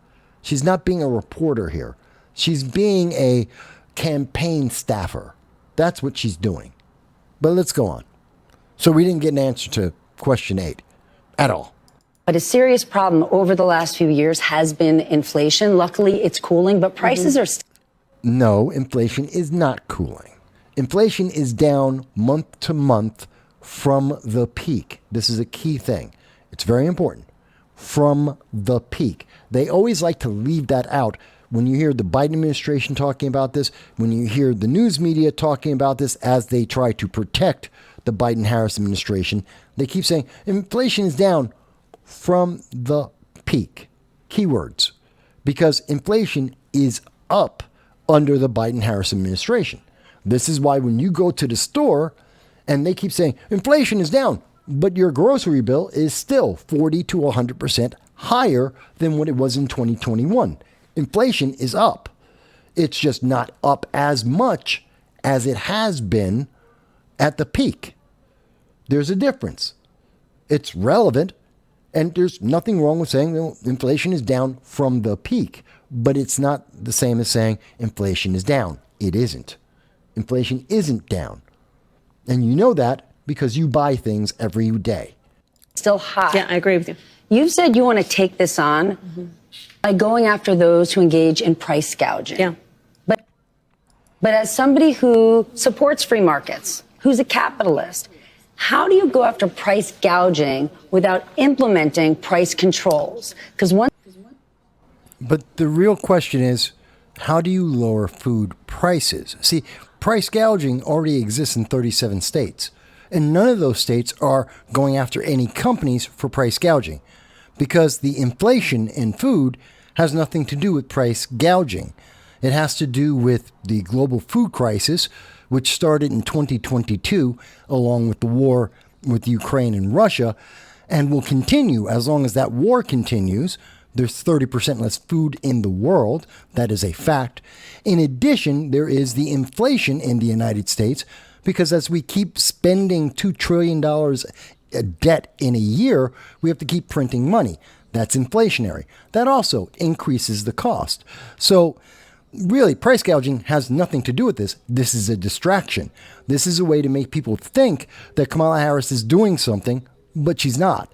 There is no need for a federal price gouging law because we have 37 states with price gouging laws, and none of them are actually dealing with or are being activated right now because the problem isn't price gouging. But MSNBC knows this. They don't care. They want to help Kamala Harris. So they want this to sound like it's a legitimate answer to the problem that you and I are dealing with, even though it's not. But let's see what goes on. Once we get in this zone, people start to get worried and they say, I don't know what she stands for. Well, we don't know what she stands for because she's flip-flopped on a dozen different issues. And we've seen that, whether it be gun control, fracking. There's a lot of things. There's a lot of things that she's flipped on since 2019 when she was running for the presidency and was abandoned and rejected, in fact, by the Democratic Party. But let's actually look at this issue, okay? Price gouging itself.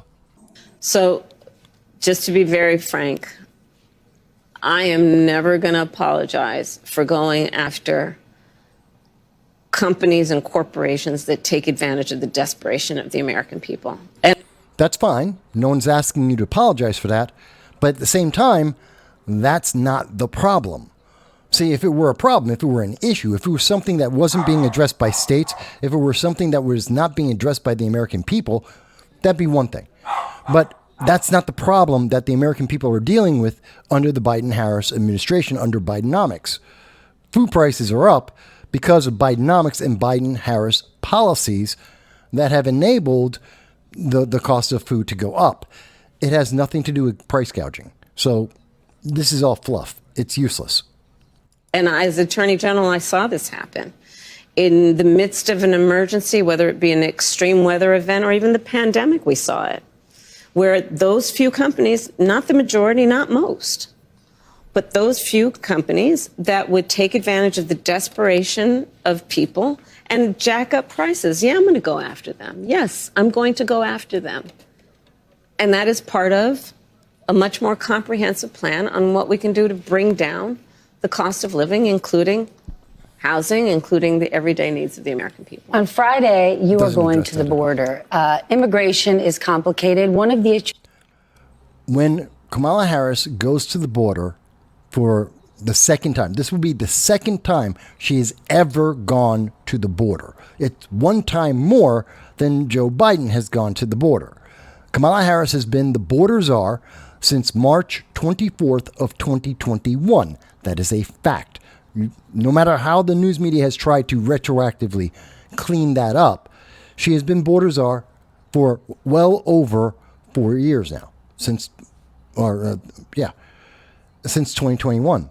So the question is that faces us, what's she doing about illegal immigration and the open border process? So Biden-Harris have been clear. They will not close the border. In fact, they have welded the gates open in the wall built by Donald Trump in Arizona at points. We've covered that.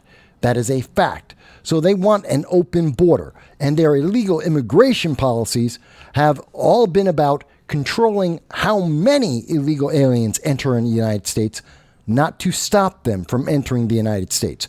They want to reduce the number of illegal aliens, not stop the number of illegal aliens. So that's been important. So this is going to be very interesting. And let me update the questions and the answers.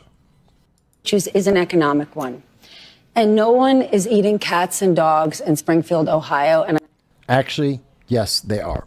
Actually, yes, there have been reports of people eating cats, dogs, and geese in Springfield that have been made by the public, that hasn't been acted on by all of the officials, and it's under investigation. But yes, it seems that some have. Is it rampant? Don't know. But it has happened. People have reported that. People have stated that that is an issue. That is correct. So, and it's something that we may have seen in other places with homeless people that eat, well, they have to eat. So wherever you see high numbers of homeless people, as well as some areas where we have high densities of illegal aliens, we have seen that across the United States. It's not surprising. It's just not good PR. And yeah, there's also the Santeria and the voodoo, which also, for certain immigrants, that also plays into it as well.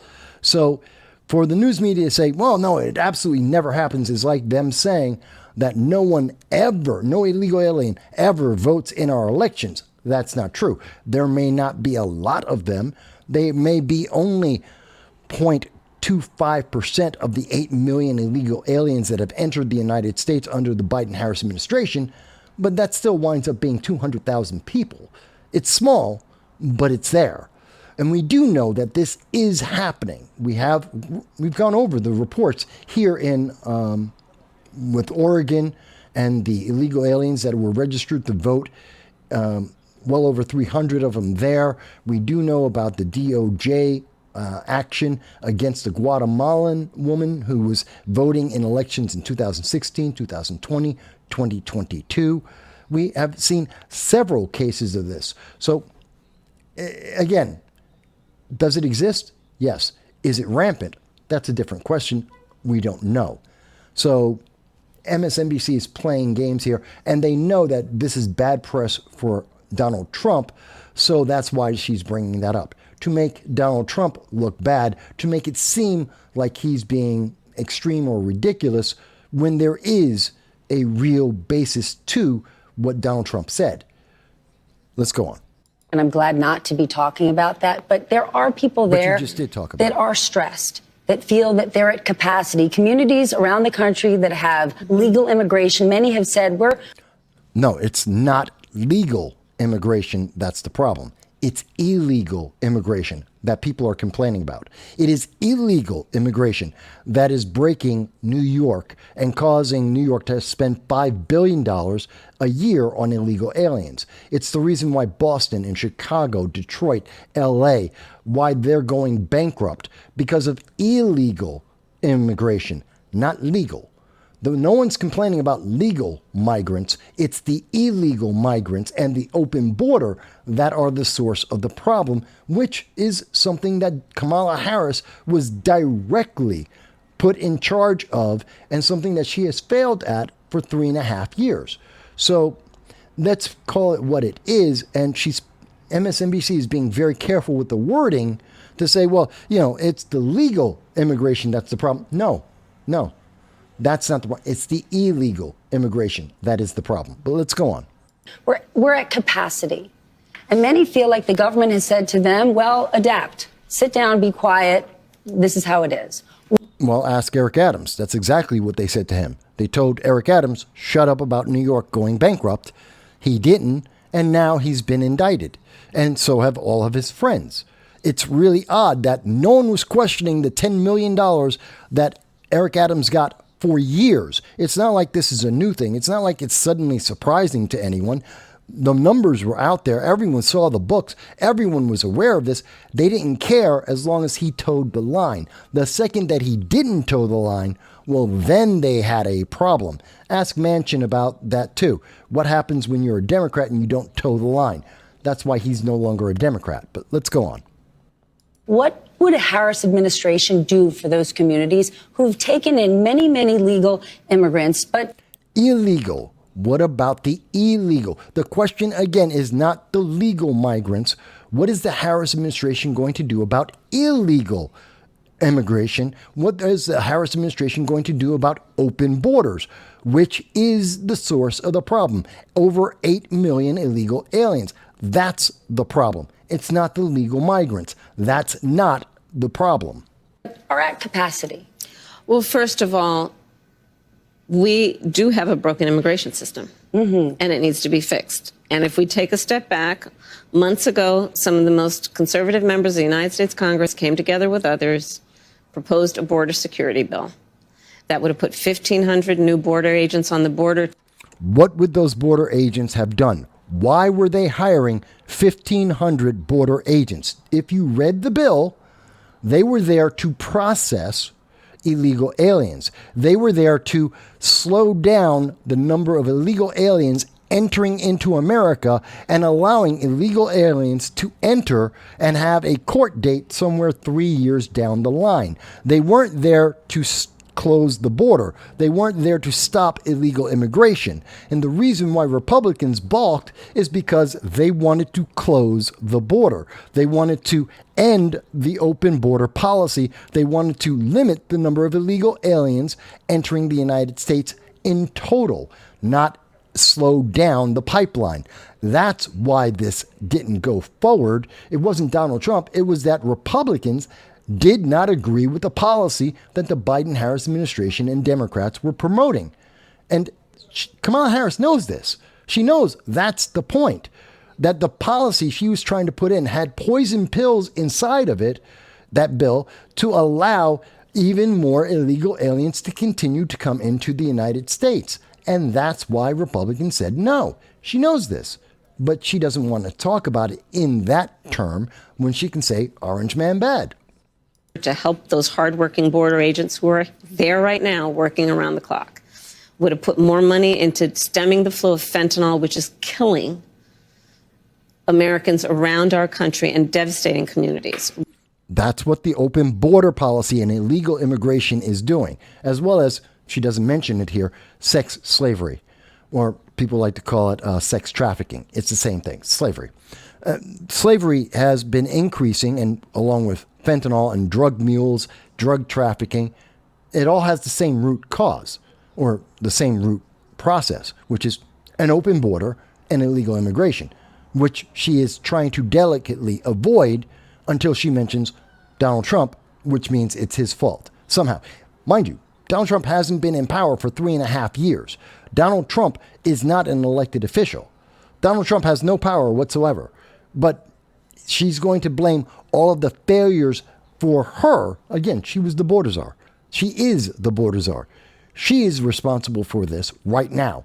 And she's going to blame everything on Donald Trump rather than address what she has failed at so far and what she will fail at in the future if she were to be elected. Would have put more resources into our ability to prosecute transnational criminal organizations, which in my career I've prosecuted. Transnational criminal organizations, otherwise known as drug cartels. That's what she's talking about. Drug cartels, which have been a massive problem for a lot of administrations. But her prosecution in California didn't stop them. Her actions as vice president didn't stop them. Her work as a senator didn't stop them. I don't know why we would think that if she got a promotion, she would stop them then. Why hasn't she done it beforehand? She's had the opportunity and had the power, yet she's done nothing. But MSNBC will never ask her that. Executed. Donald Trump got word of the bill, realized it was going to fix a problem he wanted to run on, and told him to kill the bill, don't put it up for a vote. He killed a bill that would have actually been a solution because he wants to run on a problem. It would not have been a solution. It would not have been, it would not have resolved the underlying problem, and she knows it. But there's a reason why Democrats don't want to end illegal immigration. There's a reason why they want to maintain an open border policy, which Kamala Harris is going to give away in just a few moments. Problem instead of fixing a problem.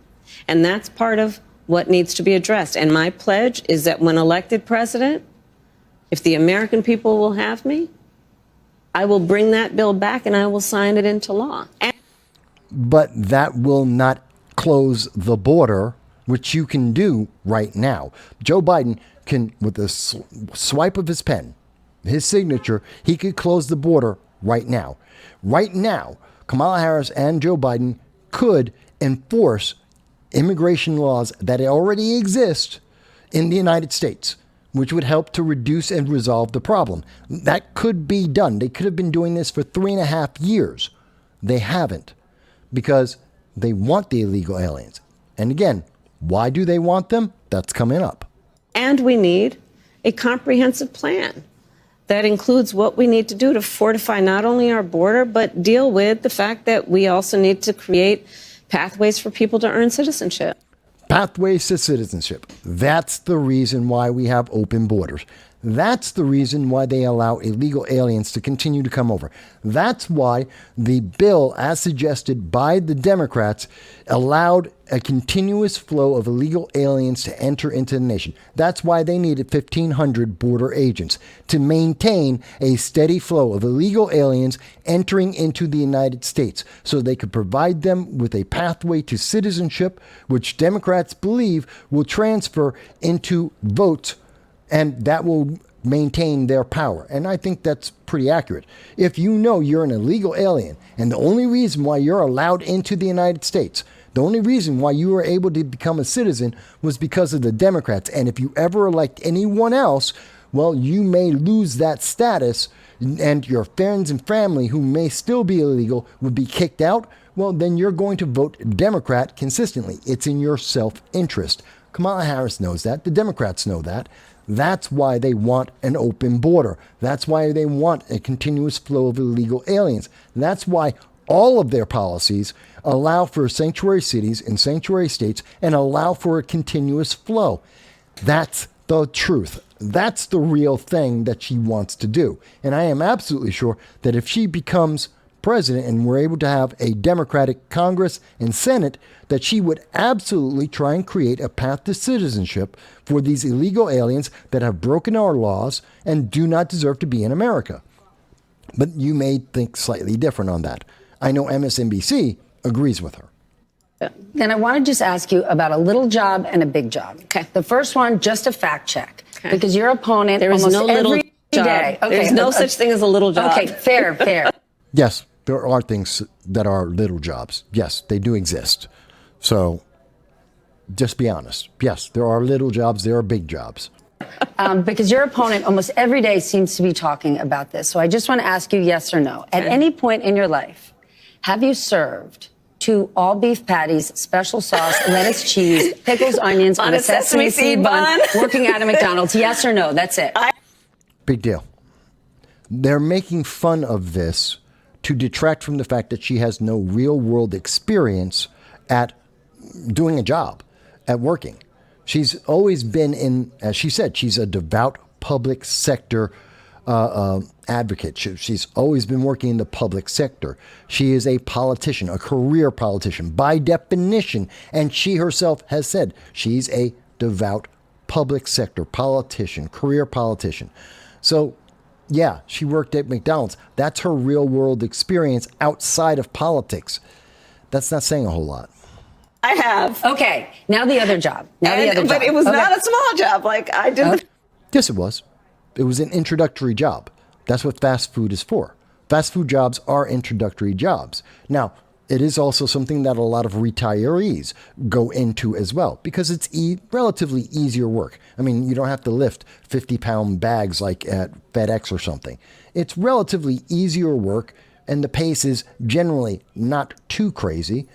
Something that a lot of people who are retired can easily do. And also, it's an introductory job for people who were in high school or college, and it's their first job.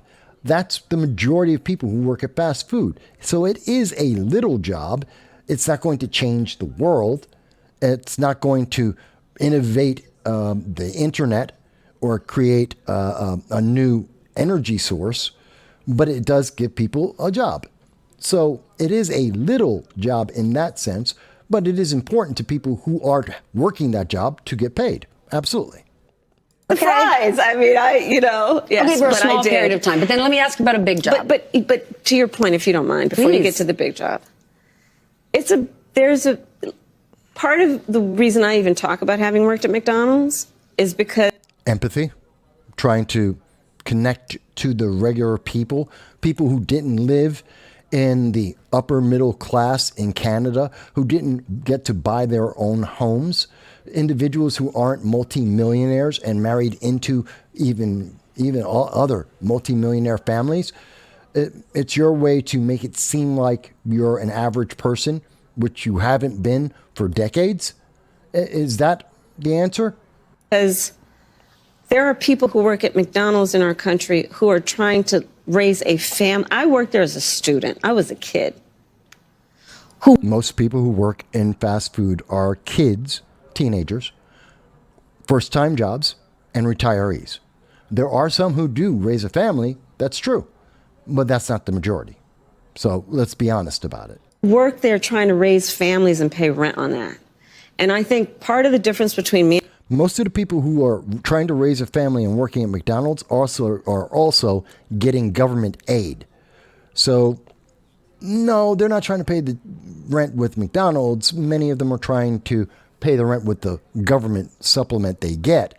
And McDonald's allows them to get extra cash without breaking the ceiling of what money they need, how much they can earn before the government cuts them off. Let's be honest. And my opponent includes our perspective on the needs of the American people and what our responsibility then is to meet those needs. Neither Kamala Harris nor Donald Trump are working class Americans, although Trump has employed far, far more working class Americans than Kamala Harris has as a private citizen. He's owned businesses where average working people work at. He's employed working class people. So if we are trying to say who would be able to better assess the average American citizen, well, you have Kamala Harris, who is a career politician who worked at McDonald's 50 years ago, or you have Donald Trump, who has employed corporations of people, dozens, hundreds, thousands of people to this day work for Donald Trump. Regular average people, construction workers, builders, every type of business. He's got people who work in the hotels and the hospitality industry. They work for Donald Trump. Average, everyday people. So who has the closer connection to average Americans? The career politician or the person who employs average Americans? MSNBC won't pose that question, but I think it should be. To the big job. You have laid out policy in great detail. Yeah. But the economy is an unpredictable beast. And you are running for a job that takes extraordinary instinct and guts. Yeah. What's the last time you had to make a gut decision? Gut This decision, here huh? is very prescribed, very controlled. Yeah. Probably the biggest gut decision I've made most recently is to choose my running mate. That wasn't a gut decision. Matter of fact, that wasn't even a decision by Kamala Harris. Let's be very clear on that. Just like Kamala Harris was anointed as the replacement for Joe Biden, Tim Walz was also a committee decision. That was by the Democratic elites. She didn't get to make that choice. She didn't have any power in this. She was put in place by elites, and those same elites evaluated whether Tim Walz or Josh Shapiro in Pennsylvania would be the best mathematical benefit to their campaign, who they could get in and who would help. They couldn't convince J.B. Pritzker, even though he had the money and they wanted him for the money, but he had the sense to say, why am I going to waste my time in this election? It's too Mickey Mouse. It's too rushed. But Tim Walz needed the boost, probably because he knew eventually someone would know about his stolen valor. And if we're just saying, and you know what? Let's say that her last gut decision, that it actually was up to her who she would pick for VP, that she got to choose between Josh Shapiro or Tim Walz. let's say she did. And she picked Tim Walz, someone who lied about his service, that he was a combat veteran when he isn't, that he retired with a higher rank than he actually had, somebody who is even further left than all of the American people, somebody who supported BLM and the riots and the autonomous zones that were illegal at the local, state, and federal level. Gee, if her gut decision was saying, well, Tim Walz is better than Josh Shapiro, and she thinks that Tim Walz represents America, that tells you how deep the echo chamber that Kamala Harris is in, because Tim Walz is really massively far left. He's right there with Ilhan Omar. It's insane. And he is just as much of a liar as, it seems, Kamala Harris is. That Tim Walz is more than happy to promote any lie necessary to maintain power for the Democrats. And that's kind of scary. So either she had no choice and she's just making this up, or she did make the choice and, God help us, look at what she decided to choose. Yeah. There were lots of good, incredible candidates. And ultimately that came down to a gut decision. There weren't a lot of candidates. There weren't a lot of options for the Democratic Party. And they knew that. They didn't have enough time. And most of the people that they really wanted said no. They didn't want to be involved in a last-ditch, last-minute, I don't even know what the word is, smorgasbord, this propaganda campaign. And they didn't want to be second fiddle to Kamala Harris. They didn't. A lot of people just don't want to work with her. So, no, you didn't have a lot of choices. You had very few. Decision. I know I'm out of time, but then I just want to ask you a question from my gut. So we get a bonus question. Oh my God, how scary. Now, how much of a fluff question do you think this will be? How much, very much like the question about what was the last gut decision you made. That's a fluff. It's a non-substantive question. Although we can try and derive substance out of it, it's really not substantive. But let's see where MSNBC and their fortification of the 2024 election, let's see where they go with that. Okay. Because today we're talking about we're talking about the economy. She wants to go to abortion. Shocking. She's a woman on MSNBC, left-leaning, hardcore, and she wants to push abortion. Okay, what a shock. Let's go. Economy. Yeah. And people don't think often about reproductive rights being an economic issue, but it is. A woman's ability to plan her future, her education, her life. Today, and in the last few days, Donald Trump keeps talking about it and how in overturning Roe v. Wade, he helped women. He protected women. He says they're miserable today. They're poorer today. They're more vulnerable today. He said he will be the protector of women if it... Now, that's not entirely wrong. Women are, as many studies have shown, are more miserable today than they were in the past. More women are suffering from alcoholism than they were in the past. More women are single and childless than they were in the past. In fact, the United States, the number of births are dropping. First world nation, we're seeing our birth rates drop. Actually, it's unsustainable at this time, the number of births that we have in America. So, yes, women are, in many, many studies on many different criteria, worse off today than they were 15, 20, 30 years ago on many different criteria. So that's not incorrect. And many women are happy with the decision because they are pro-life. Many women are pro-life. Many women are pro-choice.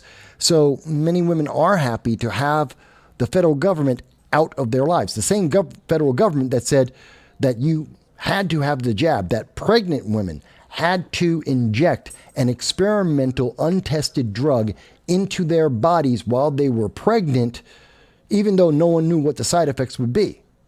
So that came from Democrats. Democrats mandated that, required that. The same party that says, women can do whatever they want with their bodies, but yet they don't get a choice when it comes to the jab. So there's some questions here. And so, yes, Donald Trump wouldn't mandate a jab, and Donald Trump took the federal government out of women's lives in terms of reproduction and put it back on the states where it should be. And the states are making their decisions independently, which is what it should be. But let's see what Kamala has to say about this. If elected, can you respond to that? So Donald Trump is also the person who said women should be punished. No, he didn't. But let her finish her statement. For exercising a decision that they rightly should be able to make about their own body. And okay, she's trying to say in a nice way that according to Kamala Harris, Donald Trump said that women should be punished for having an abortion. That's what she wants to say. That's what she's trying to say. And that is a lie. Here it is from the AP. The Associated Press said, Trump says states should decide on prosecuting women for abortions, has no comment on abortion pill. This is from the Associated Press. This is from April 30th, 2024. This is from Christine Fernando. Again, Associated Press, left-leaning organization. Former President Donald Trump says in a new interview, it should be left to the states whether to prosecute women for abortions or whether to monitor women's pregnancies. He gave it to the states. Same thing he said about Roe v. Wade, that it's a state decision, not a federal decision, that Donald Trump has no place in that conversation as president. And we see yet again, he declined to have any comment on the abortion pill. But yes, Donald Trump didn't say that women should be punished. He never said that. He said that it's a state decision. But Kamala Harris is disingenuous. Kamala Harris is a liar.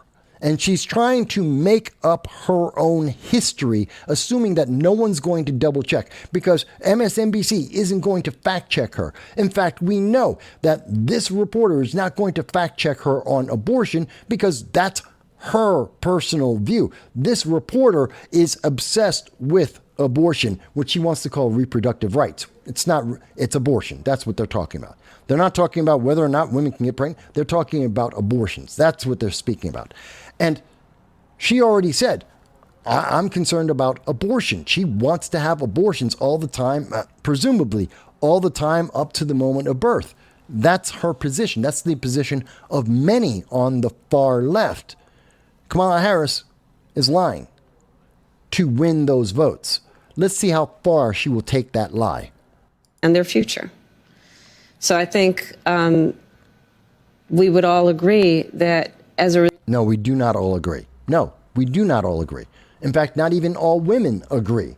So no, you can't say we all agree. We don't. And all women don't agree. No.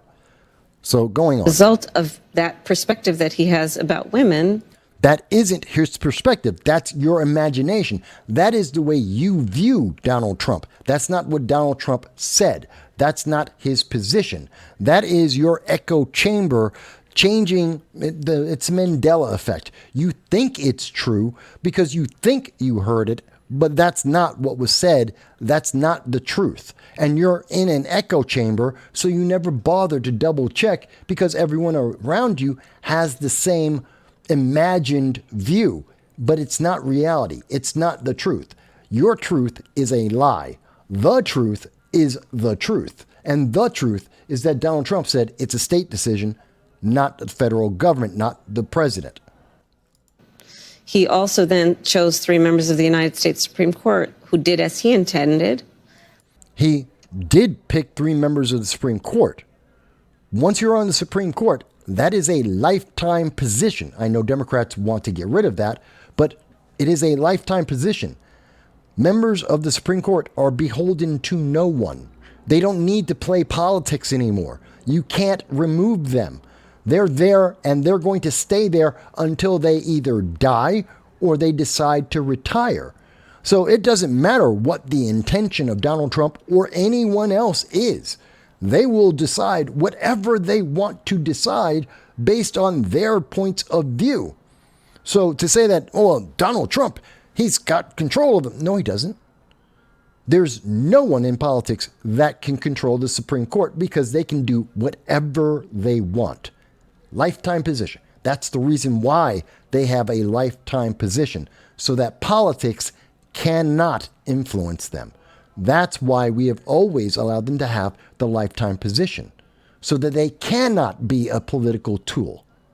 But Democrats want to make it political. They want to shorten the terms of members so that they can stack the deck and that they can always play the political game with the Supreme Court, which is why it should never change, and hopefully it will never will. But what Kamala Harris is saying right now is, again, emotional manipulation. It isn't the truth. It's not even an extrapolation of the truth. It's her echo chamber, her Nelson Mandela effect going off in front of us publicly. Undid the protections of Roe v. Wade, and now in state... It did not undo the protections of Roe v. Wade because women in New York State still have the ability to have an abortion up to the moment of birth. That is a fact. New York, like California, and I think it's at least 9 other states, have late-term abortions up to the moment of birth. That did not change when Roe v. Wade was overturned. The states have the laws that they have in place. Some states are changing their laws, some are amending their laws, but women still have the rights, and that's true. So, no, it did not undo the protections. You have the same protections you had before, whatever your state had before. And as an example, women in New York still have the same right to an abortion as they had before. It's up to the state. So she's wrong about this. State after state, you see laws being passed that do punish women. And in fact, we've seen that virtually every single state, virtually all of them, have adopted some form of abortion that is allowed. States are still trying to determine whether it should be 6 weeks or 15 weeks, but they are allowing abortions. That's true. And women do have the right and the ability to travel anywhere in the nation if they wish for any medical procedure at any given time, because it's America. You don't need permission to go to another state if you want to, and to have an abortion or any other medical procedure if you want to. So there are still options there. Perhaps abortion shouldn't be considered contraception because it was never meant to be contraception. Maybe that is the answer, but of course the left doesn't like that. But let's go on. Laws that, most recently a heartbreaking story resulted in a young woman dying, a mother of a 6-year-old. I don't recall that one, but okay, let's go with that. Although I know that there have been several cases where Democrats have said, oh, well, this young girl wasn't allowed to have an abortion, which was untrue. They were able to have it in cases of incest because, as far as I am aware, every state has the exception of incest and rape and also the danger of the life of the mother. There are those exclusions, and I know Donald Trump supports that as well as pretty much all the Republicans. So I'm not sure about this story, but we have seen several times where Democrats have, in some cases, engineered and staged a protest that doesn't apply. But I'm not familiar with the 6-year-old, so let's go on. Heart-wrenching stories. And that's for the... Then name the state. It is a heart-wrenching story if it's true. Name the state. Why wouldn't she name which state that happened in? Why wouldn't she name the family? If it's public knowledge and it happened and everyone knows about it, and to remove any question of doubt, to remove any question of a lack of information, tell people what state. When did this happen? What state? What was the name of the family? So we can look up the news story and find out the details, because then we would believe her completely. But considering how much she has lied just in this one question alone, not even counting the rest of the entire interview, then I have doubts about anything she says because she's not credible. But let's go forward. Listener, much less their family. So, look, I think the thing about Donald Trump is that, I don't think the women of America need him to say he's going to protect them. The women of America need him to trust them. Well, wait a minute. Why wouldn't you want protection if you can get it? If he's willing to protect women, what's wrong with that? Why is that a bad thing? That's not a bad thing. It's actually a good thing. And whether you need it or not, it's nice to know that you have that additional protection. And many women do trust Donald Trump. Many women don't trust Kamala Harris. So that's a personal view. That's up to the individual, whether they trust or not trust. And a lot of people don't trust our elected officials. They don't trust our news media because of interviews like this one. So there's that too. But trust isn't the thing. He's offering protection. He's saying legally he will be there to protect women. That's not a bad thing. Why would anyone be upset about that? Why is that detrimental to women to get additional protections? I don't see why that's a bad thing. Can we trust you? Yeah. There's the question. And a lot of people are asking that. Can they trust Kamala Harris? And in this interview, no, you can't. She has lied. She has dodged questions. She has repeated her answers and her talking points. She has misinformed the public or outright lied to the public about matters of fact, as we have shown you in a couple of examples. But no, we can't trust her. There's no reason to trust her, and we can't trust her because she is a liar. Factually, empirically. There's no question on that. But I'm sure she wants people to feel like they can trust her because her campaign is based on feelings, not facts. And that's scary. Yes. Yes. I am not perfect. Guaranteed. But I will tell you, I'm always going to put the needs of the people first. No one believes that. No one believes that Kamala Harris is putting the needs of the public first.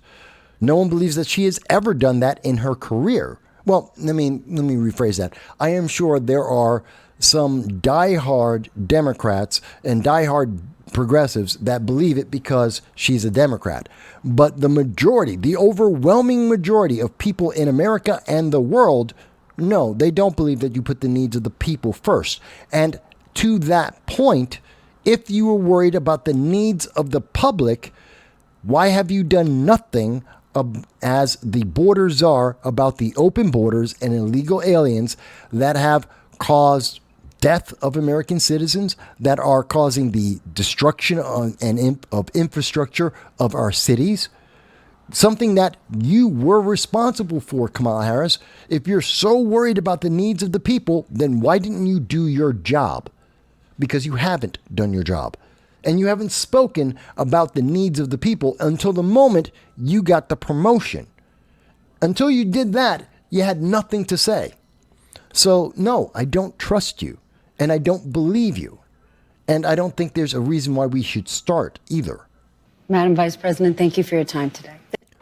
All right, so this is long, no doubt, but rather detailed. We did a deep dive here. And I have to tell you, one of the most important questions, no one is asking this. CNN, ABC, and now NBC, not once have we heard what may be the most important question.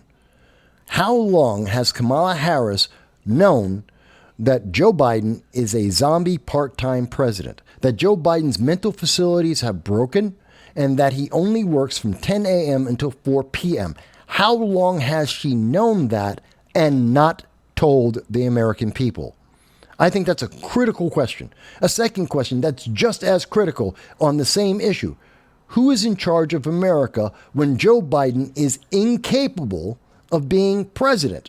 That's 18 hours every day. Who is in charge of America? Because we don't know the answer to that either. But no one in the news media will ask that of Kamala Harris, because if they did, she would lose votes. And they're trying their very best to support her. That's why she keeps getting short interviews, and very few of them at that. And when she repeats the same answers to multiple different questions, No one questions her. No one calls her out on that. And even in this interview, she received the bare minimum of pushback. Really, she didn't. And when she was asked, Biden tariffs, are they good or bad? She completely dodged the question. In part because I think Kamala Harris doesn't know what the answer is. But that's my opinion about it. That's why I did the deep dive. I look forward to seeing what you guys have to say about it. I'm also going to go check out what my friend Larry Sharp had to say. He's a libertarian. He has a different view than me. I'm a conservative Republican. So I'm going to go over to Larry Sharp's page. I'm going to check out what he has to say because I know he did a deep dive as well. He has some different views, so it'll be interesting to see what he picked up that I didn't. I hope you'll enjoy seeing both points of view, and I hope to see you on Sunday during my normal live stream at 2:30 p.m. Thank you.